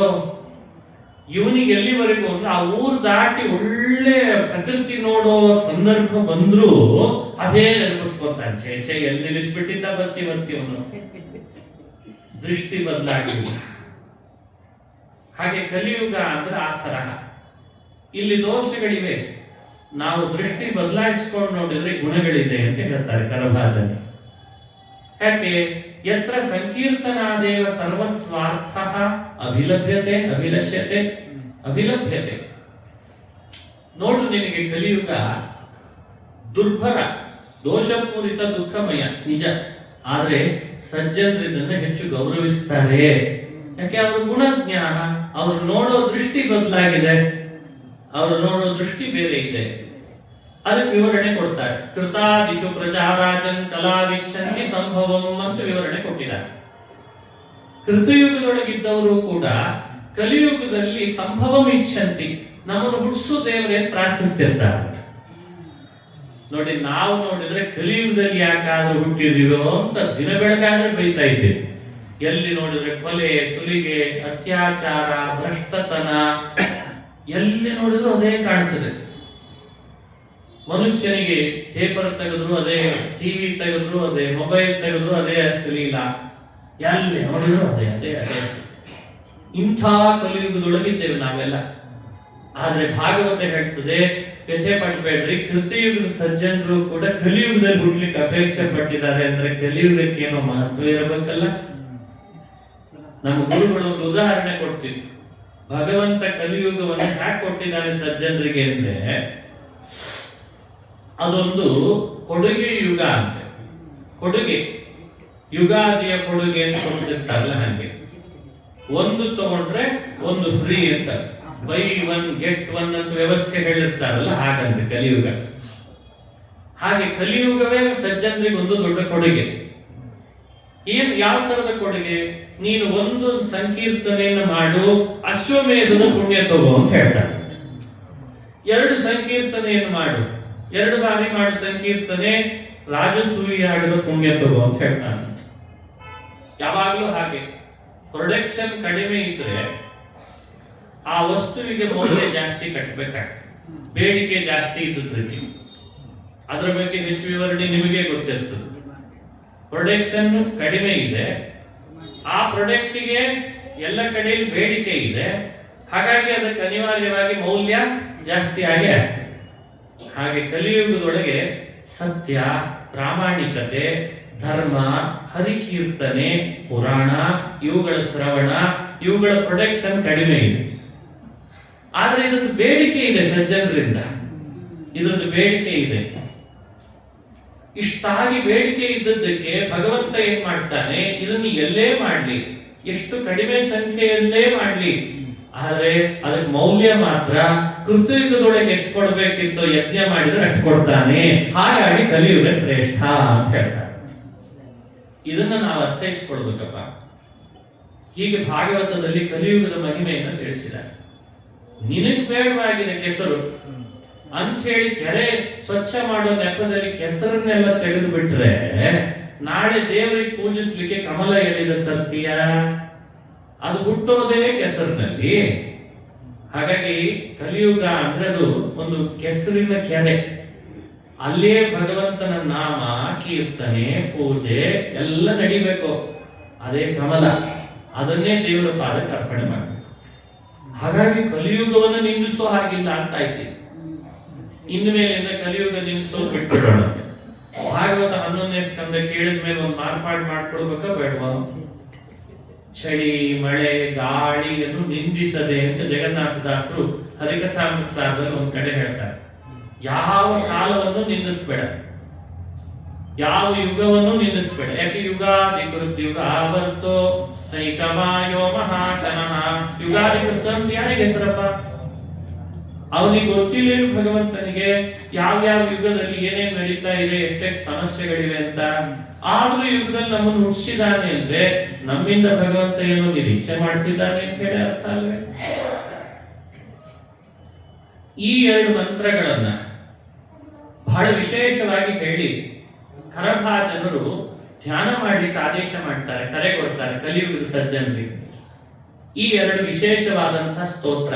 ಧ್ಯೇಯಂ ಸದಾ ಪರಿಭವಘ್ನಮಭೀಷ್ಟದೋಹಂ ತೀರ್ಥಾಸ್ಪದಂ ಶಿವ ವಿರಿಂಚಿನುತಂ ಶರಣ್ಯಂ ಭೃತ್ಯಾರ್ಥಿಹಂ ಪ್ರಣತ ಭಕ್ತ ಭವಾಬ್ಧಿಪೋತಂ ವಂದಾಮಹೇ ಪುರುಷತೆ ಚರಣಾರವಿಂದಂ. ಇದು ಒಂದು. ತ್ಯಕ್ತ್ವಾ ಸುದುಸ್ತ್ಯಜಸುರೇಪ್ಸಿತ ರಾಜ್ಯಲಕ್ಷ್ಮೀಂ ಧರ್ಮಿಷ್ಠ ಆರ್ಯವಚಸಾ ಯದಗಾದರಣ್ಯಂ ಮಾಯಾಮೃಗಂ ದಯಿತಯೇಪ್ಸಿತಮನ್ವಧಾವತ್ ವಂದಾಮಹೇ ಪುರುಷತೆ ಚರಣಾರವಿಂದಂ. ಇದು ಕರಭಾಜನ್ ಹೇಳಿರುವ 2 ಶ್ಲೋಕ. ಧ್ಯೇಯಂ ಸದಾ ಪರಿಭವಗ್ನಮಭೀಷ್ಟದೋಹಂ ಅನ್ನುವ 1 ಶ್ಲೋಕ. ಇನ್ನೊಂದು ತ್ಯಕ್ತ್ವಾ ಸುದುಸ್ತ್ಯಜ ಸುರೇಪ್ಸಿತ ರಾಜ್ಯಲಕ್ಷ್ಮಿ ಅಂತ ರಾಮಾಯಣದ ಸಾರ, ರಾಮಾಯಣದ ಚರಿತ್ರೆಯನ್ನು ಸಂಗ್ರಹಿಸಿದಂತಹ ಶ್ಲೋಕ. ರಾಮ ಹಾಗೂ ಕೃಷ್ಣ ಈ 2 ರೂಪಗಳ ಸ್ಮರಣೆ ವಿಶೇಷವಾಗಿ ಕಲಿಯುಗದಲ್ಲಿ ನಡೀಲಿ ಅಂತ ಹೇಳ್ತಾರೆ. ಹೀಗೆ ಕಲಿಯುಗದ ಮಹಿಮೆಯನ್ನು ಕೇಳಿತಾ ಇತ್ತು. ಇಷ್ಟೆಲ್ಲ ತಿಳಿಸಿದ ಜಯಂತಿಯರನ್ನು ಬೀಳ್ಕೊಟ್ಟ ವಿದೇಹ ರಾಜ ಧನ್ಯನೆನಿಸಿದ. ಇನ್ನೇನಾದ್ರೂ ಕೇಳಬೇಕು ಅಂತಿದ್ದೇನೇನೋ ಅಂತ ನಾರದರು ವಸುದೇವನನ್ನು ಕೇಳಿದ್ರು. ನಾನು ಇನ್ನೇನು ಕೇಳಬೇಕಾದ್ರೂ ದುಡಿದಿಲ್ಲ ಅಂತ. ಹೀಗೆ ನಾರದರು ವಸುದೇವನ ಸಂವಾದದಲ್ಲಿ ಮೂಡಿ ಬಂದ ಜಯಂತಿಯ ಉಪಾಖ್ಯಾನದ ಶ್ರವಣ ಯಾರು ಮಾಡ್ತಾರೋ ಇತಿಹಾಸಮಿಮಂ ಪುಣ್ಯಂ ಧಾರಯೇತ್ಯ ಸಮಾಹಿತಃ ಸ ವಿಧೂಯೇಹ ಕಮಲಂ ಬ್ರಹ್ಮಭೂಯಾಯ ಕಲ್ಪತೆ ಅಂತ ಫಲಶ್ರುತಿಯನ್ನು ಹೇಳಿದ್ದಾರೆ. ದೇವಕಿ ವಸುದೇವರು ಕೃಷ್ಣನನ್ನು ಮಗನನ್ನಾಗಿ ಪಡೆದರೂ ಕೂಡ ನಾರದರ ಮೂಲಕ ಇಂಥ ಭಾಗವತ ಧರ್ಮವನ್ನು ಶ್ರವಣ ಮಾಡಿ ಅವರಿಗೆ ಗೊತ್ತಿಲ್ಲ ಅಂತ ಅರ್ಥನ. ಗೊತ್ತಿಲ್ಲದಿದ್ರೆ ಕೃಷ್ಣ ಹುಟ್ಟುತ್ತಿದ್ದ. ಕೃಷ್ಣ ಅವನೇ ಅವತಾರ ಮಾಡಿ ಬಂದಿದ್ದಾನೆ. ಏತತ್ ಶ್ರುತ್ವಾ ಮಹಾಭಾಗ ವಸುದೇವೋ ಅತಿವಿಸ್ಮಿತಃ ದೇವಕೀ ಚ ಮಹಾಭಾಗ ಜಗತ್ತು ಮೋಹಮಾತ್ಮನಃ. ಮನುಷ್ಯ ದೇಹದಲ್ಲಿ ಬಂದಾಗ ದೇವತೆಗಳಿಗೆ ಭೂಮಿಯ ಅನ್ನಸ್ಪರ್ಶ ಆದಾಗ ದೈವವನ್ನು ಮೋಹದಿಂದ ನೋಡ್ತಾರೆ. ನನ್ನ ಮಗ ಅಂತ ಭಾವ ಬಹಳ ಇತ್ತಂತೆ. ಯಾವಾಗ ಈ ಭಾಗವತ ಧರ್ಮಗಳ ಉಪದೇಶ ಜಯಂತಿಯರ ಬಾಯಲ್ಲಿ ಬಂದ ಉಪದೇಶದ ವಿವರಣೆ ಕೇಳಿದ್ರು ನಾರದರಿಂದ, ಮೋಹಮಾತ್ಮನಃ ಜಗತ್ತು, ಆ ತಂದೆ ತಾಯಂದ್ರಿಬ್ರು ಕೃಷ್ಣನ ಮೇಲಿಟ್ಟಂತ ಮೋಹವನ್ನು ದೂರ ಮಾಡಿಕೊಂಡ್ರಂತೆ. ಆ ಮೋಹ ಕಳೆದು ಅವರು ಸದ್ಗತಿಯನ್ನು ಪಡೆದರು ಅನ್ನುವಂತಹ ಅಂಶ 11ನೇ ಸ್ಕಂದದಲ್ಲಿ ಬಂದಿದೆ. ಹಾಗಾಗಿ ನಾವು ಈ ಭಾಗವತದ ಜಯಂತಿಯ ಉಪಾಖ್ಯಾನವನ್ನು ಶ್ರವಣ ಮಾಡಿದ್ರಿಂದ ಇಂಥ ಫಲ ಪಡೆಯಲಿಕ್ಕೆ ಅವಕಾಶ ಇದೆ ಅಂತ ತಿಳಿಸಿದ್ದಾರೆ. ಇಷ್ಟಾದ ಮೇಲೆ ಮುಂದೆ ಶುಕಮುನಿಗಳು ಶ್ರೀಕೃಷ್ಣ ಪರಂಧಾಮಕ್ಕೆ ಹೊರಡಬೇಕೆನ್ನುವಂತ ದೇವತೆಗಳು ಪ್ರಾರ್ಥನೆ ಮಾಡಿದ್ರಂತೆ. ಬಂದು ಆ ವಿಷಯವನ್ನು ಪ್ರಸ್ತಾಪ ಪಡಿಸ್ತಾರೆ. ಕೃಷ್ಣನು ದೇವತೆಗಳ ಪ್ರಾರ್ಥನೆಯಂತೆ ತಾನೊಂದು ದೇಹವನ್ನು ಸೃಷ್ಟಿ ಮಾಡಿದ. ಪ್ರಾರಂಭದಲ್ಲಿ ಪ್ರಭಾಸ ಕ್ಷೇತ್ರಕ್ಕೆ ಬಂದು ಕೊಡುತ್ತಾ ದೇವತೆಗಳ ಪ್ರಾರ್ಥನೆಯಂತೆ ಒಂದು ರೂಪವನ್ನ ಭೂಮಿಯಲ್ಲಿಟ್ಟ, ಇನ್ನೊಂದನ್ನ ಸೂರ್ಯನೊಳಗಿಟ್ಟ, ಇನ್ನೊಂದು ದೇವೇಂದ್ರನ ಲೋಕ, ಆಮೇಲೆ ಬ್ರಹ್ಮಲೋಕ, ಆಮೇಲೆ ತಾನು ಐಕ್ಯ ಹೊಂದಿದ ಅಂತ ಶ್ರೀಕೃಷ್ಣನ ಪರಂಧಾಮದ ವಿಷಯವನ್ನು ಕೂಡ ಪ್ರಸ್ತಾಪ ಮಾಡ್ತಾರೆ. ಮಹಾಭಾರತ ತಾತ್ಪರ್ಯಕ್ಕೆ ಅನುಗುಣವಾಗಿ ಅದನ್ನು ಅನುಸಂಧಾನ ಮಾಡಬೇಕು. ಯಾಕಂದ್ರೆ ಇತ್ತೀಚೆಗೆ ಕೆಲವರೆಲ್ಲ ಕೃಷ್ಣನ ಕೊನೆಯ ದಿನಗಳು ಅಂತ ಬರ್ತಿದ್ದಾರೆ. ನಾವು ಅಧ್ಯಯನ ಮಾಡ್ತೇವೆ, ಎಲ್ಲಾ ಪುಸ್ತಕಗಳನ್ನು ನೋಡ್ತೇವೆ, ಕನ್ನಡ ನೋಡ್ತೇವೆ, ಸಂಸ್ಕೃತ ನೋಡ್ತೇವೆ. ಅಂತೂ ಟೈಟಲ್ ಕೊಡುವಾಗ ಅವ್ರಿಗೇನೋ ಒಂದು ಹವ್ಯಾಸ, ನಂದು ಜಾಸ್ತಿ ಸೇಲ್ ಆಗಲಿ ಅಂತ. ಅಂದ್ರೆ ಈಗ ಆಲ್ರೆಡಿ ಒಬ್ಬ ಪ್ರಸಿದ್ಧ ವ್ಯಕ್ತಿಯ ಬಗ್ಗೆ ತಮ್ಮ ಬುದ್ಧಿಯಲ್ಲಿ ತೋಚಿದ್ದನ್ನೆಲ್ಲ ಬರೆದು ಇದು ಪುರಾಣದಲ್ಲಿದೆ ಅಂತ ಹೇಳಿದವರು, ಮಹಾಭಾರತದಲ್ಲಿದೆ ಅಂತ ಹೇಳಿದವರು ನಮ್ಮ ಕನ್ನಡದವರು ತುಂಬಾ ಜನ ಇದ್ದಾರೆ. ಅಂತ ಹೇಳಿ ಬೇರೆ ಬೇರೆ ಬೇರೆ ವೆಸ್ಟರ್ನ್ಸ್ ಕಡಿಮೆ ಇದ್ದಾರೆ ಅಂತ ಭಾವಿಸಬೇಡಿ, ಅವ್ರು ಇನ್ನೂ ಜಾಸ್ತಿ ಮಾಡಿದ್ದಾರೆ. ಆದ್ರೆ ಪುರಾಣಗಳಲ್ಲಿ ಆ ಕೃಷ್ಣನ ಬಗ್ಗೆ ಇರುವಂತಹ ಒಂದು ದೈವತ್ವದ ಭಾವನೆಯನ್ನ ಏನೋ ಒಟ್ಟು ಎಲ್ಲರಿಗೂ ಉದ್ದೇಶ ಏನು ಅಂದ್ರೆ ಆ ದೈವತ್ವವನ್ನು ದೂರ ಸರಿಸಬೇಕು ಅಂತ ಕೃಷ್ಣನಿಂದ. ಅವನಿಗೆಲ್ಲಿದೆ ಕೊನೆ, ಅವನಿಗೆಲ್ಲಿದೆ ಕೊನೆ? ಇಂಥದ್ದು ಗಾಳಿ ಬೀಸಿ ಪುರಾಣ ಹೇಳೋ ಭಾಷೆಯೂ ಹಂಗಾಗ್ಲಿಕ್ಕೆ ಶುರುವಾಗಿದೆ. ಮತ್ತೆ ಕೃಷ್ಣನ ಕೊನೆಯ ದಿನಗಳು ಇವರು ಹಾಗೆ ಟೈಟಲ್ ಕೊಡ್ಲಿಕ್ಕೆ ಶುರು ಮಾಡಿದ್ದಾರೆ ಪುರಾಣ ಹೇಳೋರು. ಇದಿನ್ನೂ ವಿಪರ್ಯಾಸ. ಅಂದ್ರೆ ಪುರಾಣಗಳು ಸಮಾಜದ ಮೇಲೆ ಪರಿಣಾಮ ಬೀರ್ಬೇಕೆ ಹೊರತು ಸಮಾಜದ ಮನೆ ಮನೆ ಬಂದ ಕುಬುದ್ಧಿ ಜೀವಿಗಳ ಪುಸ್ತಕಗಳ ಟೈಟಲ್ಗಳು ಪುರಾಣ ಹೇಳುವವ್ರ ಮೇಲೆ ಪ್ರಭಾವ ಬೀರ್ತಾರೆ. ಇದು ವ್ಯತ್ಯಾಸ. ಬಹಳ ವಿಶೇಷವಾಗಿ ಚಿಂತಿಸಬೇಕಾದ ಅಂಶಗಳು. ಸರ್ವಜ್ಞನಾದ, ಸರ್ವೋತ್ತಮನಾದ, ಸರ್ವಾಂತರ್ಯಾಮಿಯಾದ ಶ್ರೀಹರಿ ಭೂಭಾರ ಹರಣ ಮಾಡ್ಲಿಕ್ಕಾಗೇ ಅವತರಿಸಿದ್ರಿಂದ, ಬ್ರಹ್ಮದೇವರೇ ಬಂದು ಪ್ರಾರ್ಥನೆ ಮಾಡಿದ್ರಿಂದ ತಾನು ಬ್ರಹ್ಮೋವಾಚ ಅಂತ ಬ್ರಹ್ಮದೇವರು ಬಂದು ಪ್ರಾರ್ಥನೆ ಮಾಡಿದ್ರಂತೆ. ಏನೆಲ್ಲ ಘಟನೆಗಳನ್ನು ನಡೆಸಿದ್ದಿ ಶ್ರೀಹರಿ, ಇದು ಅದ್ಭುತ, ಇನ್ನು ನೀನಿನ್ನು ನಮ್ಮನ್ನು ಅನುಗ್ರಹಿಸಲಿಕ್ಕೆ ಮೇಲ್ಬಾ ಅಂತ ಕರೀತಾರೆ. ಹೀಗೆ ಕೃಷ್ಣ ತಾನು ಪರಧಾಮಕ್ಕೆ ಹೊರಡುವಾಗ ಮಾಡಿದ ಅನ್ನೋ ಅಂಶವನ್ನ ಪುರಾಣ ವಿವರಣೆ ಮಾಡ್ತದೆ. ಇದಕ್ಕಿಂತ ಮೊದಲು ಕೃಷ್ಣ ಪರಧಾಮಕ್ಕೆ ಹೋಗುವ ಪೂರ್ವದಲ್ಲಿ ಉದ್ಧವನಿಗೆ ಗೀತೆಯನ್ನು ಉಪದೇಶ ಮಾಡಿದ. ಅದು 11ನೇ ಸ್ಕಂದದಲ್ಲಿ ಮತ್ತೊಂದು ಪ್ರಮುಖವಾದ ಘಟ್ಟ. ಆ ಉದ್ಧವನಿಗೆ ಉಪದೇಶ ಮಾಡಿದಂತಹ ಗೀತೆಗೆ ಉದ್ಧವ ಗೀತೆ ಅಂತ ಹೆಸರಿಟ್ಟರು. ಅರ್ಜುನನಿಗೆ ಉಪದೇಶಿಸಿದ್ದೆಲ್ಲ ಭಗವದ್ಗೀತೆ, ಉದ್ಧವನಿಗೆ ಉಪದೇಶ ಮಾಡಿದ್ದೆಲ್ಲ ಉದ್ಧವ ಗೀತೆ. ಇದೇ ವಿಶೇಷ. ಉದ್ಧವ ಕೇಳ್ತಾನೆ, ಕೃಷ್ಣ ನೀನಿನ್ ಪರಧಾಮಕ್ಕೆ ಹೊರಡ್ತಿ. ಅವನಿಗೆ ಗೊತ್ತಾಗಿತ್ತು, ಉದ್ಧವನಿಗೆ ಗೊತ್ತಾಗಿತ್ತು ಕೃಷ್ಣ ಸಂಕಲ್ಪ ಮಾಡಿ ಆಗಿದೆ ಅಂತ. ಬ್ರಹ್ಮಾದಿ ದೇವತೆಗಳು ಪ್ರಾರ್ಥನೆ ಮಾಡಿ ಆಗಿದೆ, ಕೃಷ್ಣ ಹೊರಡ್ತಾನೆ. ಅದಕ್ಕೆ ಅವನು ಪ್ರಾರ್ಥಿಸಿದ, ಶಯ್ಯಾಟನಾಸನ ಸ್ಥಾನ ಸ್ನಾನ ಕ್ರೀಡಾ ಶನಾದಿಷು. ಶಯ್ಯ, ಅಟನ, ಆಸನ, ಸ್ಥಾನ, ಸ್ನಾನ, ಕ್ರೀಡಾ, ಅಸನಾದಿಷು. ನೋಡಿ, ಕೃಷ್ಣನ್ ಜೊತೆಗೆ ಎಷ್ಟೆಷ್ಟು ಥರದಿಂದ ಉದ್ಧವ ಅವನೊಟ್ಟಿಗೆ ಸೇರ್ಕೊಂಡಿದ್ದ. ಎಲ್ಲದರೊಳಗೂ ಇರ್ತಿದ್ದಂತೆ ಉದ್ಧವ, ಎಲ್ಲೂ ಬಿಟ್ಟಿರ್ತಿರ್ಲಿಲ್ಲಂತೆ ಕೃಷ್ಣನನ್ನ. ಎಲ್ಲದರೊಳಗೂ ಮಲಗುವಾಗ, ಸ್ನಾನ ಮಾಡುವಾಗ, ಭೋಜನ ಮಾಡುವಾಗ, ಅಟನ, ಎಲ್ಲಾದ್ರೂ ಪ್ರಯಾಣ ಮಾಡುವಾಗ ನಾ ಬರ್ತೇನೆ, ನಾನು ಜೊತೆಗೆ ಇರ್ತೇನೆ ಅಂತಿದ್ದಂತೆ ಉದ್ಧವ. ಈಗ ಪರಧಾಮಕ್ಕೆ ಹೊರಡ್ತಾನೆ ಅಂದಾಗ ಅವನಿಗೆ ಅದನ್ನು ಉಪಿಸ್ಕೊಳ್ಳಿಕ್ಕೆ ಆಗ್ತಾ ಇಲ್ಲ. ನಿಮ್ ಪಾದಕಮಲಗಳನ್ನು ನಾನು ಬಿಟ್ಟಾಗಿರ್ಲಪ್ಪ. ತ್ವಯೋಪಭುಕ್ತ ಸ್ರಗ್ಗಂಧ, ಇದು ಇಲ್ಲೇ ಬಂದಂತಹ ಮಾತು. ಶ್ರೀಕೃಷ್ಣನ ದೇಹದಲ್ಲಿ ಹಚ್ಚಿದಂತಹ ಗಂಧವನ್ನ ದಿನಾ ಉದ್ಧವ ಧಾರಣೆ ಮಾಡ್ತಿದ್ದಂತೆ. ಹೀಗಾಗಿ ಕೃಷ್ಣನ್ ಬಿಡೋದು ಅಂದ್ರೆ ಅದನ್ನು ಕಲ್ಪಿಸ್ಕೊಳ್ಳಿಕ್ಕೆ ಆಗ್ತಾ ಇಲ್ಲ. ಅದಕ್ಕೋಸ್ಕರ ಕೇಳ್ತಾನೆ, ಕೃಷ್ಣ ನಿನ್ನನ್ನು ಹ್ಯಾಕ್ ಬಿಟ್ಟಿರ್ಲಿ ನಾನು, ನಿನ್ನಿಂದ ನನಗೆ ಅನುಗ್ರಹ ಆಗ್ಬೇಕು, ಅನುಗ್ರಹ ಆಗ್ಬೇಕು, ಭಾಗವತ ಧರ್ಮವನ್ನು ಉಪದೇಶ ಮಾಡು ಅಂತಂದದ್ದಕ್ಕೆ ಶ್ರೀಕೃಷ್ಣ ಅವನನ್ನು ಕುರಿತು ಉಪದೇಶ ಮಾಡ್ಲಿಕ್ಕೆ ಪ್ರಾರಂಭ ಮಾಡ್ತಾನೆ. ಎಲ್ಲ ವಿಷಯಗಳನ್ನು ಹೇಳ್ತೇನೆ ಅಂತಲ್ಲ, ಕೆಲವು ಮುಖ್ಯವಾದಂತಹ ಭಾಗಗಳನ್ನು ಮಾತ್ರ ಉದ್ಧವ ಗೀತೆಯಲ್ಲಿ ಇದ್ದುದನ್ನು ತಿಳಿಸ್ತೇನೆ.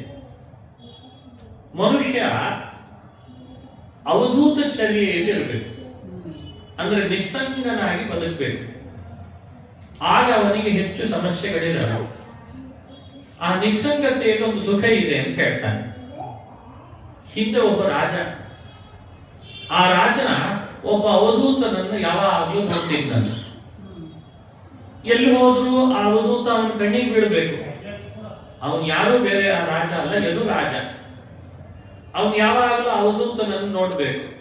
ಅವನು ಯಾರನ್ನು ಪ್ರಶ್ನಿಸ್ತಿರ್ಲಿಲ್ಲ, ಅವಧೂತ ಕೇಳ್ತಿರ್ಲಿಲ್ಲ ಕೊಡ್ರಿ ಅಂತ, ಮಾತೇ ಆಡ್ತಿರ್ಲಿಲ್ಲ. ಯಾವಾಗಲೋ ಒಮ್ಮೆ ಮಾತನಾಡ್ತಿದ್ದ ಅಷ್ಟೇ. ಅವನಿಗೆ ಯಾವ ಥರದ ಚಿಂತೆಯೂ ಇರ್ತಿರ್ಲಿಲ್ಲ. ಎಲ್ಲಿರ್ತಾನೆ ಗೊತ್ತಿಲ್ಲ, ಎಲ್ಲಿ ಬೇಕಾದಲ್ಲಿ ಓಡಾಡ್ಕೊಂಡು ಇರ್ತಿದ್ದ. ಯದುರಾಜನಿಗೆ ಅವನ ಬಗ್ಗೆ ಜಾಸ್ತಿ ಕುತೂಹಲ ಆಯ್ತು. ಇವನು ಹೇಗಿದ್ದಾನಲ್ಲ ಮಾರಾಯ ಅಂತ. ಇವನಿಗೇನ್ ಟೆನ್ಷನ್ ಇಲ್ಲ ನೋಡಿ. ಸಮಸ್ಯೆ ಇರೋದೆಲ್ಲ ಯಾರಿಗೆ ಅಂತ ಗೊತ್ತಾಯ್ತು. ಏನೂ ಯಾರು ಸಮಸ್ಯೆ ಮಾಡ್ಕೊಂಡಿರೋದಿಲ್ಲಲ್ಲ, ಅವ್ರನ್ನ ನೋಡಿದವ್ರಿಗೆ ಸಮಸ್ಯೆ ಜಾಸ್ತಿ. ಇವ್ನು ಹೇಗಿದ್ದಾನಲ್ಲ ಮಾರಾಯ, ಮಾತಿಲ್ಲ, ಕತೆ ಇಲ್ಲ, ಈ ತರ ಇದ್ರು ಸಮಸ್ಯೆನೆ. ದಾಸರ ಹಾಡು ಮಾಡುವಾಗ ಅಂತಾರ ಒಂದ್ ಕಡೆ, ಏನು ಮಾತಾಡಲ್ಲ, ಮಾತಾಡಿದ್ರಷ್ಟೇ ಮಾತು. ಅದೇ ಮಾತುಗಳಾಡದೆ ಮೌನದಿಂದಿದ್ದರೆ, ದಾಸರು ಒಂದ್ ಕಡೆ ಹಾಸ್ಯ ಮಾಡಿ ಹೇಳ್ತಾರೆ. ಹಿಂದೆಲ್ಲ ಹೇಗೆ ಹಾಸ್ಯ ಮಾಡ್ತಿದ್ರು, ಮಾತೇ ಆಡ್ದೇನೆ ಮೌನದಿಂದ ಇರೋಣ ಅಂತ ಯಾರಾದ್ರೂ ಇದ್ರೆ ಭೂತ ಗೀತ ಪಡ್ಕೊಂಡು ನೋಡ್ರಲ್ಲ, ಮಾತೇ ಆಡವಲ್ಲ, ಹಿಂಗ ಹಾಸ್ಯ ಮಾಡ್ತಿದ್ರು. ಚಾತುರ್ಯದಿಂದಲೇ ಮಾತುಗಳಾಡಲು, ಒಳ್ಳೆ ಚಾತುರ್ಯದಿಂದ 4 ಮಾತಾಡಿ ಎಲ್ಲರನ್ನ ನಗಿಸ್ತಾನೆ ಅಂತಾದ್ರೆ ಎಷ್ಟು ಮಾತಾಡ್ತಾನೆ ಮಾರಾಯ. ರೊಕ್ಕ ಕೊಟ್ಟು ಬಿಡಿಸ್ಕೊಂಡ್ ಬರ್ಬೇಕು ನೋಡ್ರಿ, ಅವನ್ನ ಉಪಯೋಗ ಇಲ್ಲ. ಮಾತು ಚೆನ್ನಾಗಿ ಆಡಿದ್ರು ಬಯಸ್ಕೋಬೇಕು, ಆಡದೇ ಇದ್ರು ಬಯಸ್ಕೊಳ್ಬೇಕು. ಇದೆಲ್ಲ ಲೋಕದ ವ್ಯವಹಾರ ಹೀಗಿರ್ತಿತ್ತು ಅಂತ ಅವ್ರ ಕಾಲದಲ್ಲೇ ಹಿಂಗಿತ್ತು ಅಂದ್ರೆ ಇನ್ನು ರೀಲ್ಸ್ ಕಾಲದಲ್ಲಿ ನಮಗೆ ಹೆಂಗಿರ್ಬೇಡ. ಅಂತೂ ಯದುರಾಜನಿಗೆ ಈ ಅವಧೂತ ಚರ್ಯೆಯನ್ನ ನೋಡಿ ಆಶ್ಚರ್ಯ ಆಗಿತ್ತು. ಅವನೇನು ನಿಂದಿಸ್ತಿರ್ಲಿಲ್ಲ, ಆದ್ರೆ ಅವನ ಬಗ್ಗೆ ಕುತೂಹಲ ಆಯ್ತು. ಇವನು ಹೇಗಿದ್ದಾನೆ, ಇವನ್ ಬದುಕು ಹೇಗೆ ಕಟ್ಕೊಂಡಿದ್ದಾನೆ, ಇವನ್ ನಿಶ್ಚಿಂತತೆಗೆ ಏನಾದ್ರೂ ಗುಟ್ಟು ಇರಬೇಕಲ್ಲ. ಅದಕ್ಕೆ ಅವನ ಹತ್ರ ಬಂದ. ಯದುನೈವ ಮಹಾಭಾಗೋ ಬ್ರಹ್ಮಣೇನ ಸುಮೇಧಸ ಪೃಷ್ಟಸ್ಥಭಾಜಿತ ಪ್ರಾಹ ಪ್ರಶ್ರಯಾವನತಂ ದ್ವಿಜಃ. ಬಹಳ ಅದ್ಭುತ ಭಾಗವತ. ಯದುರಾಜ ಅವನ ಬಳಿಗೆ ಬಂದ, ಸಂಧಿಸಿದ. ಪೃಷ್ಟಸ್ಥಭಾಜಿತ ಪ್ರಾಹ ಪ್ರಶ್ರಯಾವನತಂ ದ್ವಿಜಃ. ಅವನನ್ನು ಪ್ರಶ್ನಿಸಿದ, ಗೌರವದಿಂದ ಅವನನ್ನು ಪ್ರಶ್ನಿಸ್ತಾನೆ. ಇದು ಹೀಗಿದೆಯಲ್ಲ, ನೀನು ಹೇಗೆ ಇದು ಸಾಧ್ಯ ಆಯ್ತು ನಿನಗೆ? ಇದಕ್ಕೇನಾದ್ರೂ ಗುಟ್ಟಿರ್ಬೇಕು, ನನಗೂ ಹೇಳು. ರಾಜ ಕೇಳ್ತಿದ್ದಾನೆ ಅಂತ ಈತ ಉತ್ತರ ಹೇಳಿ ಪ್ರಾರಂಭ ಮಾಡ್ತಾನೆ. ಅವಧೂತ ಆ ಉತ್ತರ ಹೇಳಿದ್ದನ್ನು ಅವಧೂತ ಗೀತೆ ಅಂತ ಭಾಗವತದ 11ನೇ ಸ್ಕಂದ ಹೇಳಿ. ಸಂತಿ ಮೇ ಗುರವೋ ರಾಜನ್ ಬಹವೋ ಬುದ್ಧ್ಯುಪಾಶ್ರಿತಾಃ. ನನಗೆ ತುಂಬಾ ಜನ ಗುರುಗಳು ಅಂತ, ಬಹಳ ಜನ ಗುರುಗಳಿದ್ದಾರಪ್ಪ. ಆದ್ರೆ ಇವರು ಯಾರು ಕ್ಲಾಸ್ನಲ್ಲಿ ಪಾಠ ಮಾಡೋರಲ್ಲ ಅಂತಂದ. ಒಂದು ಕ್ಲಾಸ್ ರೂಮ್ ಅಂತ ಮಾಡಿ ಅಲ್ಲೊಂದು ಡಿಜಿಟಲ್ ಬೋರ್ಡ್ ಇಟ್ಟು ಎಲ್ಲರನ್ನ ಕ್ವೀಕ್ ಪಾಯಿಂಟ್ ಅಂತ ಬೈದು ಹಂಗೆಲ್ಲ ಪಾಠ ಮಾಡುವ ಗುರುಗಳಲ್ಲ. ನಮ್ದು ಹೇಗೆ ಬಹವೋ ಬುದ್ಧ್ಯುಪಾಶ್ರಿತ, ಬುದ್ಧಿಯಿಂದ ನಾನೇ ಕಲ್ಪಿಸಿಕೊಂಡ ಗುರುಗಳು ನನಗೆ ತುಂಬಾ ಜನ ಇದ್ದಾರೆ ಅಂತ ಪ್ರಾರಂಭ ಮಾಡಿದ. ನೋಡಿ, ಒಬ್ಬ ಶಿಷ್ಯನಾಗಿ ಮನುಷ್ಯ ತಾನೇ ತನ್ನ ಗುರುಗಳನ್ನ ಬುದ್ಧಿಯಿಂದ ಕಲ್ಪಿಸ್ಕೊಳ್ಬೇಕಂತೆ. ಇದನ್ನೇ ಬಹಳ ದೊಡ್ಡ ಸಾಧನೆ.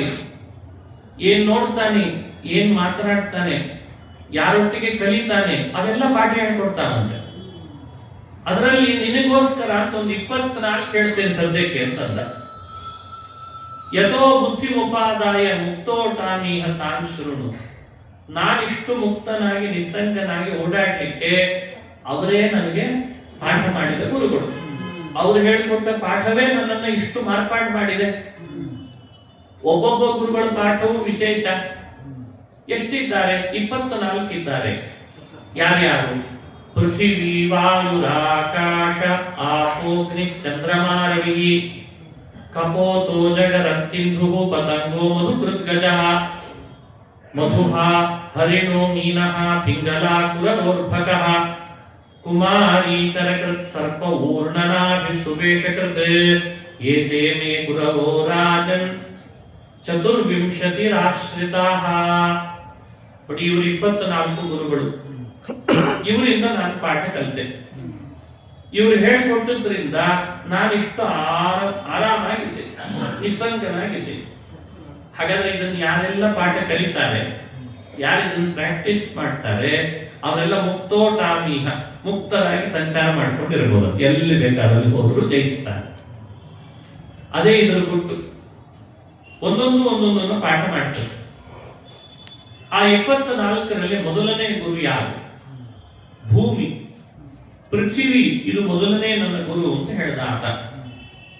ಏನ್ ಹೇಳ್ಕೊಡ್ತು ನಿನಗದು? ಭೂತೈರಾಕ್ರಮ್ಯಮಾಣೋಪಿ ಧೀರೋ ದೈವ ವಶಾನುಗೈಃ ತದ್ವಿದಾಂ ನ ಚಲೇನ್ ಮಾರ್ಗಾತ್ ಅನುಶಿಕ್ಷನ್ ಕ್ಷಿತೇರ್ವ್ರತಂ. ಭೂಮಿಯ ಮೇಲೆ ನಾವು ನೀವೆಲ್ಲ ತುಳಿತೇವೆ, ಮಲಗುತ್ತೇವೆ, ಮಲಮೂತ್ರಗಳನ್ನು ಮಾಡ್ತೇವೆ. ಆದ್ರೆ ಭೂಮಿ ಜಾರ್ತಾ ಇಲ್ಲ, ಕಕ್ಷೆಯಿಂದ ಜಾರ್ತಾ ಇಲ್ಲ. ಭೂಮಿ ಏನಾದ್ರೂ ಕಕ್ಷೆಯಿಂದ ಜಾರಿದ್ರೆ ನಮ್ಮ ಸ್ಥಿತಿ ಏನಾಗಬೇಡ ಹೇಳಿ. ಅದನ್ನು ಹೇಳಿದ ಆತ. ನಮ್ಮನ್ನ ಆಕ್ರಮಿಸುವವರು ಬಹಳ ಜನ ಇದ್ದಾರೆ. ನಮ್ಮನ್ನು ತುಳಿಲಿಕ್ಕೆ ಕೆಲವರು ಇದ್ದಾರೆ, ನಮ್ಮ ಬಗ್ಗೆ ಆಡಬಾರದು ಮಾತುಗಳನ್ನು ಆಡ್ಲಿಕ್ಕೆ ಕೆಲವರು ಇದ್ದಾರೆ, ನಮ್ಮನ್ನ ಹೀಯಾಳಿಸೋರು ಇದ್ದಾರೆ. ಹೀಗೆ ನಮ್ಮನ್ನು ಆಕ್ರಮಿಸೋರು ಎಷ್ಟೇ ಜನ ಬಂದರೂ ಭೂಮಿಯಂತೆ ನಾವು ನಂಬಿದಂತಹ ಧರ್ಮದ ದಾರಿಯಿಂದ ನಾವು ಜಾರಬಾರದು. ನಚಲೇತ್ ಮಾರ್ಗ ಅನ್ನೋ ಪಾಠವನ್ನ ಭೂಮಿಯಿಂದ ಕಲಿತೆ ಅಂತ ಹೇಳ್ತಾರೆ. ಎಷ್ಟು ಅದ್ಭುತವಾದ ಮಾತು ಇದು. ಶ್ರೀ ಸಾಮಾನ್ಯರಿಗೆ ವಿವರಣೆ ಕೊಡುವಂತಹದ್ದು. ಆತ ಕರೆ ಕೊಡ್ತಿದ್ದಾನೆ, ಭೂಮಿ ನಿಮಗೆ ಈ ಪಾಠ ಹೇಳ್ಕೊಡ್ತಾ ಇದೆ, ಭೂಮಿ ನೋಡಿದಾಗೆಲ್ಲ ಇದನ್ನ ನೆನಪಿಸ್ಕೊ ಅಂತ ಹೇಳ್ತಾರೆ. ತದ್ವಿಧಾಂ ನಚಲೇನ್ ಮಾರ್ಗ ಅನುಶಿಕ್ಷನ್ ಚಿತೇರ್ವೃತಂ. ಯಾಕೆ ಧರ್ಮದಿಂದ ಜಾರ್ತೀಯ? ಯಾಕೆ ಕರ್ಮದಿಂದ ಜಾರ್ತೀಯ? ಆ ದಾರಿಯನ್ನು ಬಿಡಬೇಡ, ಅದು ನಿನಗೆ ಹೇಳಿದಂತಹದ್ದು. ಹೀಗೆ ಒಂದು ಪಾಠ. ಹಾಗೆ ಭೂಮಿ ಮತ್ತೊಂದು ಪಾಠ ಹೇಳ್ಕೊಡ್ತದೆ ನನಗೆ ಅಂತ. ಶಶ್ವತ್ ಪರಾರ್ಥ ಸರ್ವೇಹಾಂ ಪರಾರ್ಥೈಕಾಂತ ಸಂಭವಂ ಸಾಧು ಶಿಕ್ಷೇತ ಭೂಮಿಯಶ್ಚ ಅನುಶಿಕ್ಷಂ ರಥಾಂತರಂ ಅಂತ. ಭೂಮಿಯ ಮೇಲೆ ಎಲ್ಲೇ ಮಲಗಲಿ, ಇಲ್ಲಿ ಮಲಗಬೇಡ ನಂದು ಎಂದಾದ್ರು ಹೇಳ್ತಾರೆ. ಭೂಮಿಯಲ್ಲಿ ಮರ ನೆಡ್ತಾರೆ, ನೆಟ್ಟ ಮರದಿಂದ ಧಾನ್ಯ ಬೆಳೆ ಬೆಳೀತಾರೆ, ಒಳ್ಳೆ ಹಣ್ಣುಗಳನ್ನು ಬೆಳೀತಾರೆ, ಹೊಲ ಅಲ್ಲಲ್ಲಿ ಧಾನ್ಯಗಳನ್ನು ಬೆಳೀತಾರೆ. ಯಾವತ್ತೂ ಕೂಡ ಭೂಮಿ ಇದು ನಂದು ಇಲ್ಯಾಕೆ ಬೆಳೆದಿ ಅಂತ ಕೇಳ್ತಾ ಇಲ್ಲ. ಅದನ್ನು ಕೇಳೋರು ಬೇರೆ ಇದ್ದಾರೆ. ಆದರೆ ಈ ಪರಾರ್ಥ ಸರ್ವೇಹಾಂ ಪರಾರ್ಥೈಕಾಂತ ಸಂಭವಂ, ಇನ್ನೊಬ್ಬರಿಗಾಗಿ ತನ್ನನ್ನ ತಾನು ಎಷ್ಟರ ಮಟ್ಟಿಗೆ ಕೊಟ್ಬಿಟ್ಟಿದೆ ನೋಡಿ. ಇದು ನಮ್ಮಿಂದ ಕಲಿಬೇಕು, ನಾವು ಕಲಿಬೇಕಾದ ಪಾಠ. ಶಶ್ವತ್ ಪರಾರ್ಥ ಸರ್ವೇಹಾಂ, ತನ್ನನ್ನ ತಾನು ಮತ್ತೊಬ್ಬರಿಗಾಗಿ ಮೀಸಲು ಮಾಡಿಕೊಂಡಿದೆ. ಈ ಪಾಠವನ್ನು ನಾನು ಭೂಮಿಯಿಂದ ಕಲಿತೆ ಅಂತ ಹೇಳ್ತಾನೆ. ಪೃಥ್ವಿ ವಾಯುರಾಕಾಶ, ಗಾಳಿ ಒಂದು ಪಾಠ ಮಾಡಿಕೊಡ್ತು ನನಗೆ. ಗಾಳಿ ಏನ್ ಮಾಡ್ತದೆ? ವಿಷಯಾನ್ ಅವಶಿನ್ ವಿಷಯೇಶ್ವಾವಿಶನ್ ನಿಯೋಗಿ ನಾನಾ ಅಧರ್ಮೇಶು ಸರ್ವತಃ. ಎಲ್ಲಾ ಹೂಗಳ ಮೇಲೂ ಗಾಳಿ ಬೀಸಿ ಬೀಸಿ ಬರ್ತದೆ, ತಾನೇ ಬೀಸಿ ಬರ್ತದೆ. ಗುಣದೋಷಾನ್ವಯೇನಾತ್ಮ ನ ವಿಸರ್ಜೇತ ವಾಯುವತ. ನೋಡಿ, ಗಾಳಿಯ ವಿಶೇಷ ಸ್ವಭಾವ ಏನು? ಗುಣದೋಷ ಅನ್ವಯೇನ ಆತ್ಮ. ಅದು ಸುಗಂಧದ ಮೇಲೆ ದುರ್ಗಂಧದ ಮೇಲೆ ತಾನು ಬೀಸಿ ಬರ್ತದೆ, ನಮ್ಮ ಮೂಗಿಗೆ ಬಡಿಯೋ ಹಾಗೆ ಮಾಡ್ತದೆ. ತಾನು ಮಾತ್ರ ಸುಗಂಧದ ಗಾಳಿ ದುರ್ಗಂಧದ ಗಾಳಿ ಅಂತ ಅದರ ಒಳಗೆ ಅದು ಪ್ರವೇಶ ಮಾಡಲ್ಲ, ಅದನ್ನ ತಾನು ಅಂಟಿಸ್ಕೊಳ್ಳೋದಿಲ್ಲ. ಹೀಗೆ ಸಮಾಜದಲ್ಲಿ ಒಬ್ಬೊಬ್ಬ ಮನುಷ್ಯನು ತನ್ನನ್ನ ತಾನು ಅಲ್ಲಿ ಗುಣ ಇದೆ ಅದನ್ನೂ ನೋಡು, ಅನುಭವಿಸ್ತೀಯ, ದುಃಖ ಅದನ್ನು ಅನುಭವಿಸು, ಸುಖ ಅದನ್ನು ಅನುಭವಿಸು, ದೋಷ ಅದನ್ನೂ ನೋಡು, ಅದನ್ನು ಅನುಭವಿಸು. ಯಾವುದರ ಒಳಗೂ ಅತಿಯಾಗಿ ನೀನು ಒಳಗೆ ಹೋಗ್ಲಿಕ್ಕೆ ಹೋಗ್ಬೇಡ. ಗಾಳಿ ಇದ್ದಾಗೆ ಎಲ್ಲ ಕಡೆ ಹಾರಾಡ್ಕೊಂಡಿರು. ಅಲ್ಲ, ನಾವು ಹಾರಾಡ್ಕೊಂಡೇ ಇದ್ದೇವೆ, ಏನು ಹೇಳೋದು ಬೇಕಾಗಿಲ್ಲ, ಚೆನ್ನಾಗಿ ಹಾರಾಡ್ತಿದ್ದೇವೆ ಎಲ್ಲರ ಮುಂದೆ. ಹಾರಾಡೋದ್ರಲ್ಲಿ ನಮ್ಗಿಂತ ಯಾರು ಕಡಿಮೆ ಇದ್ದಾರೆ ಇವತ್ತು? ಹೇಗೆ ಹಾರಾಡ್ಬೇಕು ಹಾಗೆ ಹಾರಾಡ್ತಿಲ್ಲ, ಅದು ಸಮಸ್ಯೆ. ಹೀಗೆ ಗಾಳಿಯಿಂದ ಪಾಠ ಕಲಿತೇನೆ ಅಂತ ಹೇಳ್ತಾನೆ. ಹಾಗೆ ಆಕಾಶದಿಂದ ಒಂದು ಪಾಠ ಕಲಿತೆ. ಅಂತರ್ಬಹಿಶ್ಚ ಸ್ಥಿರ ಜಂಗಮೇಶು ಬ್ರಹ್ಮಾತ್ಮ ಭಾವೇನ ಸಮನ್ವಯೇನ. ಸ್ವಲ್ಪ ಕಠಿಣ. ಬ್ರಹ್ಮಾತ್ಮ ಭಾವೇನ ಸಮನ್ವಯೇನ, ಎಲ್ಲೆಡೆ ವ್ಯಾಪಿಸಿದೆ, ಆದ್ರೆ ಅಸಂಗವಾಗಿದೆ, ಸಂಘ ಇಲ್ಲ ಅದರಲ್ಲಿ. ಯಾವತ್ತಾದ್ರೂ ಆಕಾಶಕ್ಕೆ ಇಂಥದ್ದೊಂದೊಂದು ಸಂಬಂಧ ಅಂತ ಆದದ್ದು ನೋಡಿದರೆ? ಎಷ್ಟು ವ್ಯಾಪ್ಸಿಯೂ ಕೂಡ ಒಂದರ ಸಂಘ ಮಾಡಿಕೊಳ್ಳುತ್ತೇನೆ, ತನ್ನನ್ನು ತಾನು ಅಸಂಗವಾಗಿಟ್ಟುಕೊಂಡ ಆಕಾಶ. ಅದರ ದೂರದೃಷ್ಟಿ ವಿತತಸ್ಯ ಭಾವಯೇತ, ವಿಶಾಲ ದೃಷ್ಟಿ. ಅಂದ್ರೆ ಯಾವತ್ತೂ ಆಕಾಶ ಇದಿಷ್ಟು ಪಾರ್ಟ್ ನಂದು ಅಂತ ಹೇಳಲ್ಲ, ಯಾರು ಬಂದರೂ ಅವಕಾಶ ಕೊಡ್ತದೆ. ಹಾಗೆ ನಿನ್ನ ಹೃದಯದಲ್ಲಿ ನಿನ್ನನ್ನು ನಡೆಸಿ ಯಾರೇ ಬಂದರೂ ಅವಕಾಶ ಕೊಡು. ನೀನವರನ್ನ ನಿನ್ನ ನಂಬಿ ಬಂದದ್ರಿಂದ ಅವಕಾಶ ಕೊಡು. ಹೀಗ ಆಕಾಶದಿಂದ ಕಲಿತ ಪಾಠ ಅಂತ ಹೇಳ್ತಾರೆ. ತೇಜ,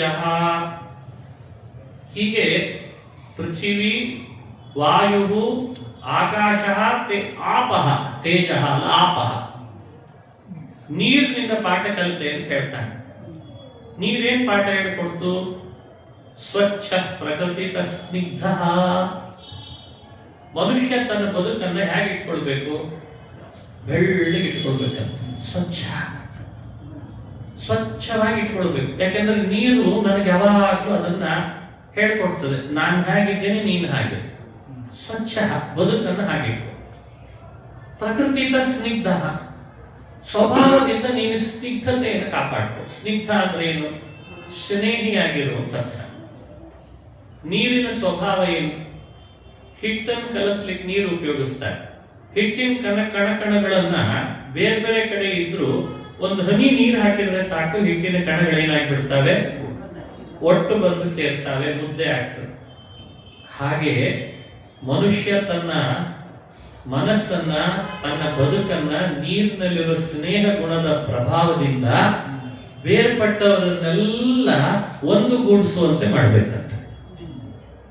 ನಾನಾ ರೀತಿ, ಅದು ಫಿಸಿಕಲಿನೂ ಇರ್ಬೋದು, ಅದು ಮೆಂಟಲಿ ಇರ್ಬೋದು. ಸಮಾಜದಲ್ಲಿ ಸಾಕಷ್ಟು ಅಡೆತಡೆಗಳಿದೆ ಇವತ್ತು. ಏನೇನೋ ಕಾರಣಕ್ಕೆ ಅಡೆತಡೆಗಳು. ಇವತ್ತಂತೂ ಏನು ಉಪಯೋಗ ಇಲ್ಲ ಮತ್ತು ಅದರಿಂದ ಏನೇನೋ ಕಾರಣ. ಅವ್ರು ಹಂಗೆ, ಇವ್ರು ಹಿಂಗೆ, ಅದ್ರಲ್ಲಿ ಹಿಂಗ್ ಮಾಡ್ತಾರೆ, ಅವ್ರು ಹಿಂಗ್ ಮಾಡ್ತಾರೆ, ಎಚ್ಚೆತ್ತಕ್ಕೂ ಉಪಯೋಗ ಇಲ್ಲ. ಅವು ಯಾವುದು ಅವ್ರ ಮನೇಲಿ ಇವ್ರು ತಗೊಂಡು ಹೋಗ್ಬೇಕಾಗಿಲ್ಲ, ಇವ್ರ ಮನೇಲಿ ಅವ್ರು ತಗೊಂಡು ಹೋಗ್ಬೇಕಾಗಿಲ್ಲ.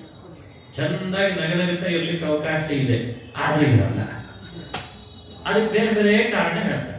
ಒಂದೊಂದೇನು ಒಂದು ಮತ ಮಠ ಅದು ಇದು ಕಾರಣ ಹೇಳಿ ಎಲ್ಲ ಛಿದ್ರ ಛಿದ್ರ ಛಿದ್ರ ಛಿದ್ರ ಮಾಡಿ. ಇದೇ ಪುರಾಣ ಹೇಳಿ ಹೇಳಿ ಕಲ್ತದ್ದು ನಾವೆಲ್ಲ.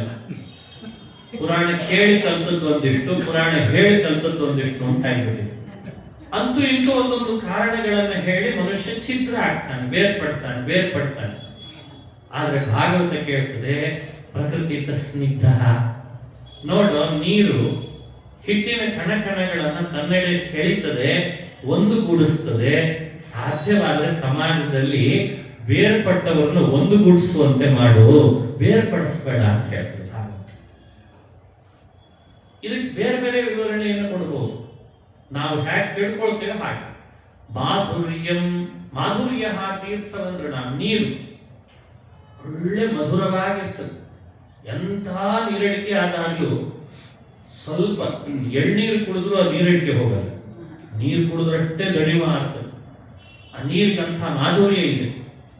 ಮನುಷ್ಯನ ಮಾತು, ಮನುಷ್ಯನ ನೋಟ, ಮನುಷ್ಯನ ಬಿಹೇವಿಯರ್, ಅಂದ್ರೆ ಅವನ ಬಾಡಿ ಲ್ಯಾಂಗ್ವೇಜ್, ಅದು ಮಾಧುರ್ಯ. ಅದು ಹೇಗಿರ್ಬೇಕು? ಅದು ಮಧುರವಾಗಿರ್ಬೇಕು. ಯಾರಾದ್ರೂ ನೋಡಿದ್ರೆ, ಮಾತಾಡಿದ್ರೆ, ಈಗೆಲ್ಲ ಗಂಟು ಹಾಕೊಂಡೇ ಮಾತಾಡೋದು. ಯಾಕಾದ್ರೂ ಮಾತಾಡಿದ್ರು ಏನಪ್ಪ ನಮಗೆ, ಅದು ಏನು ಗಂಟು ಹಾಕೊಂಡು ಕಿವುಚಿ ಮಾತಾಡ್ತಾರೆ ಅಂತಾರೆ ನಮ್ಮ ಕಡೆ ಎಲ್ಲ. ಮುಖ ಎಲ್ಲ ಗಂಟು ಹಾಕಿ, ಅದು ಏನಂತದ್ದು, ಏನು 1 ಲಕ್ಷ ರೂಪಾಯಿ ಖರ್ಚು ಮಾಡಿದಂಗೆ. ಅರೆ ಹಿಂಗೆಲ್ಲ ಹಾಗೆ ಅರ್ಧ ರೋಗ ಬರ್ಲಿಕ್ಕೆ ಶುರು ಆಗಿದೆ. ಆ ರೋಗ ಬಂದ ಮೇಲೆ ಮತ್ತೆ ಅವನು ಇನ್ಯಾರೋ ಉಪದೇಶ ಮಾಡಿದ, ದಿನ ನಗರಿ ಅಂತ ಇನ್ನೊಂದು ಕಾರ್ಯಕ್ರಮ ಇಡ್ಬೇಕು. ಆಮೇಲೆ ನಗಲಿಕ್ಕೆ ಒಂದು ಕಾರ್ಯಕ್ರಮ ಬೇರೆ, ನಗಸ್ಲಿಕ್ಕೆ ಅವನಿಗೆ ಬಂದ ರೊಕ್ಕ ಬೇರೆ. ಇವೆಲ್ಲ ಆದ್ರೆ ನಮ್ಮ ಸಮಾಜ ಹೆಂಗಾಗ್ಲಿಕ್ಕೆ ಶುರು ಆಗಿದೆ ಅಂದ್ರೆ, ಸೃಷ್ಟಿ ಮಾಡಿದ ದೇವರೇ ನಗಲಿಕ್ಕೆ ಶುರು ಮಾಡಿ ಹಿಂಗ್ಯಾಕಾಗ್ಯಾವ ಇವೆಲ್ಲ ಅಂತ.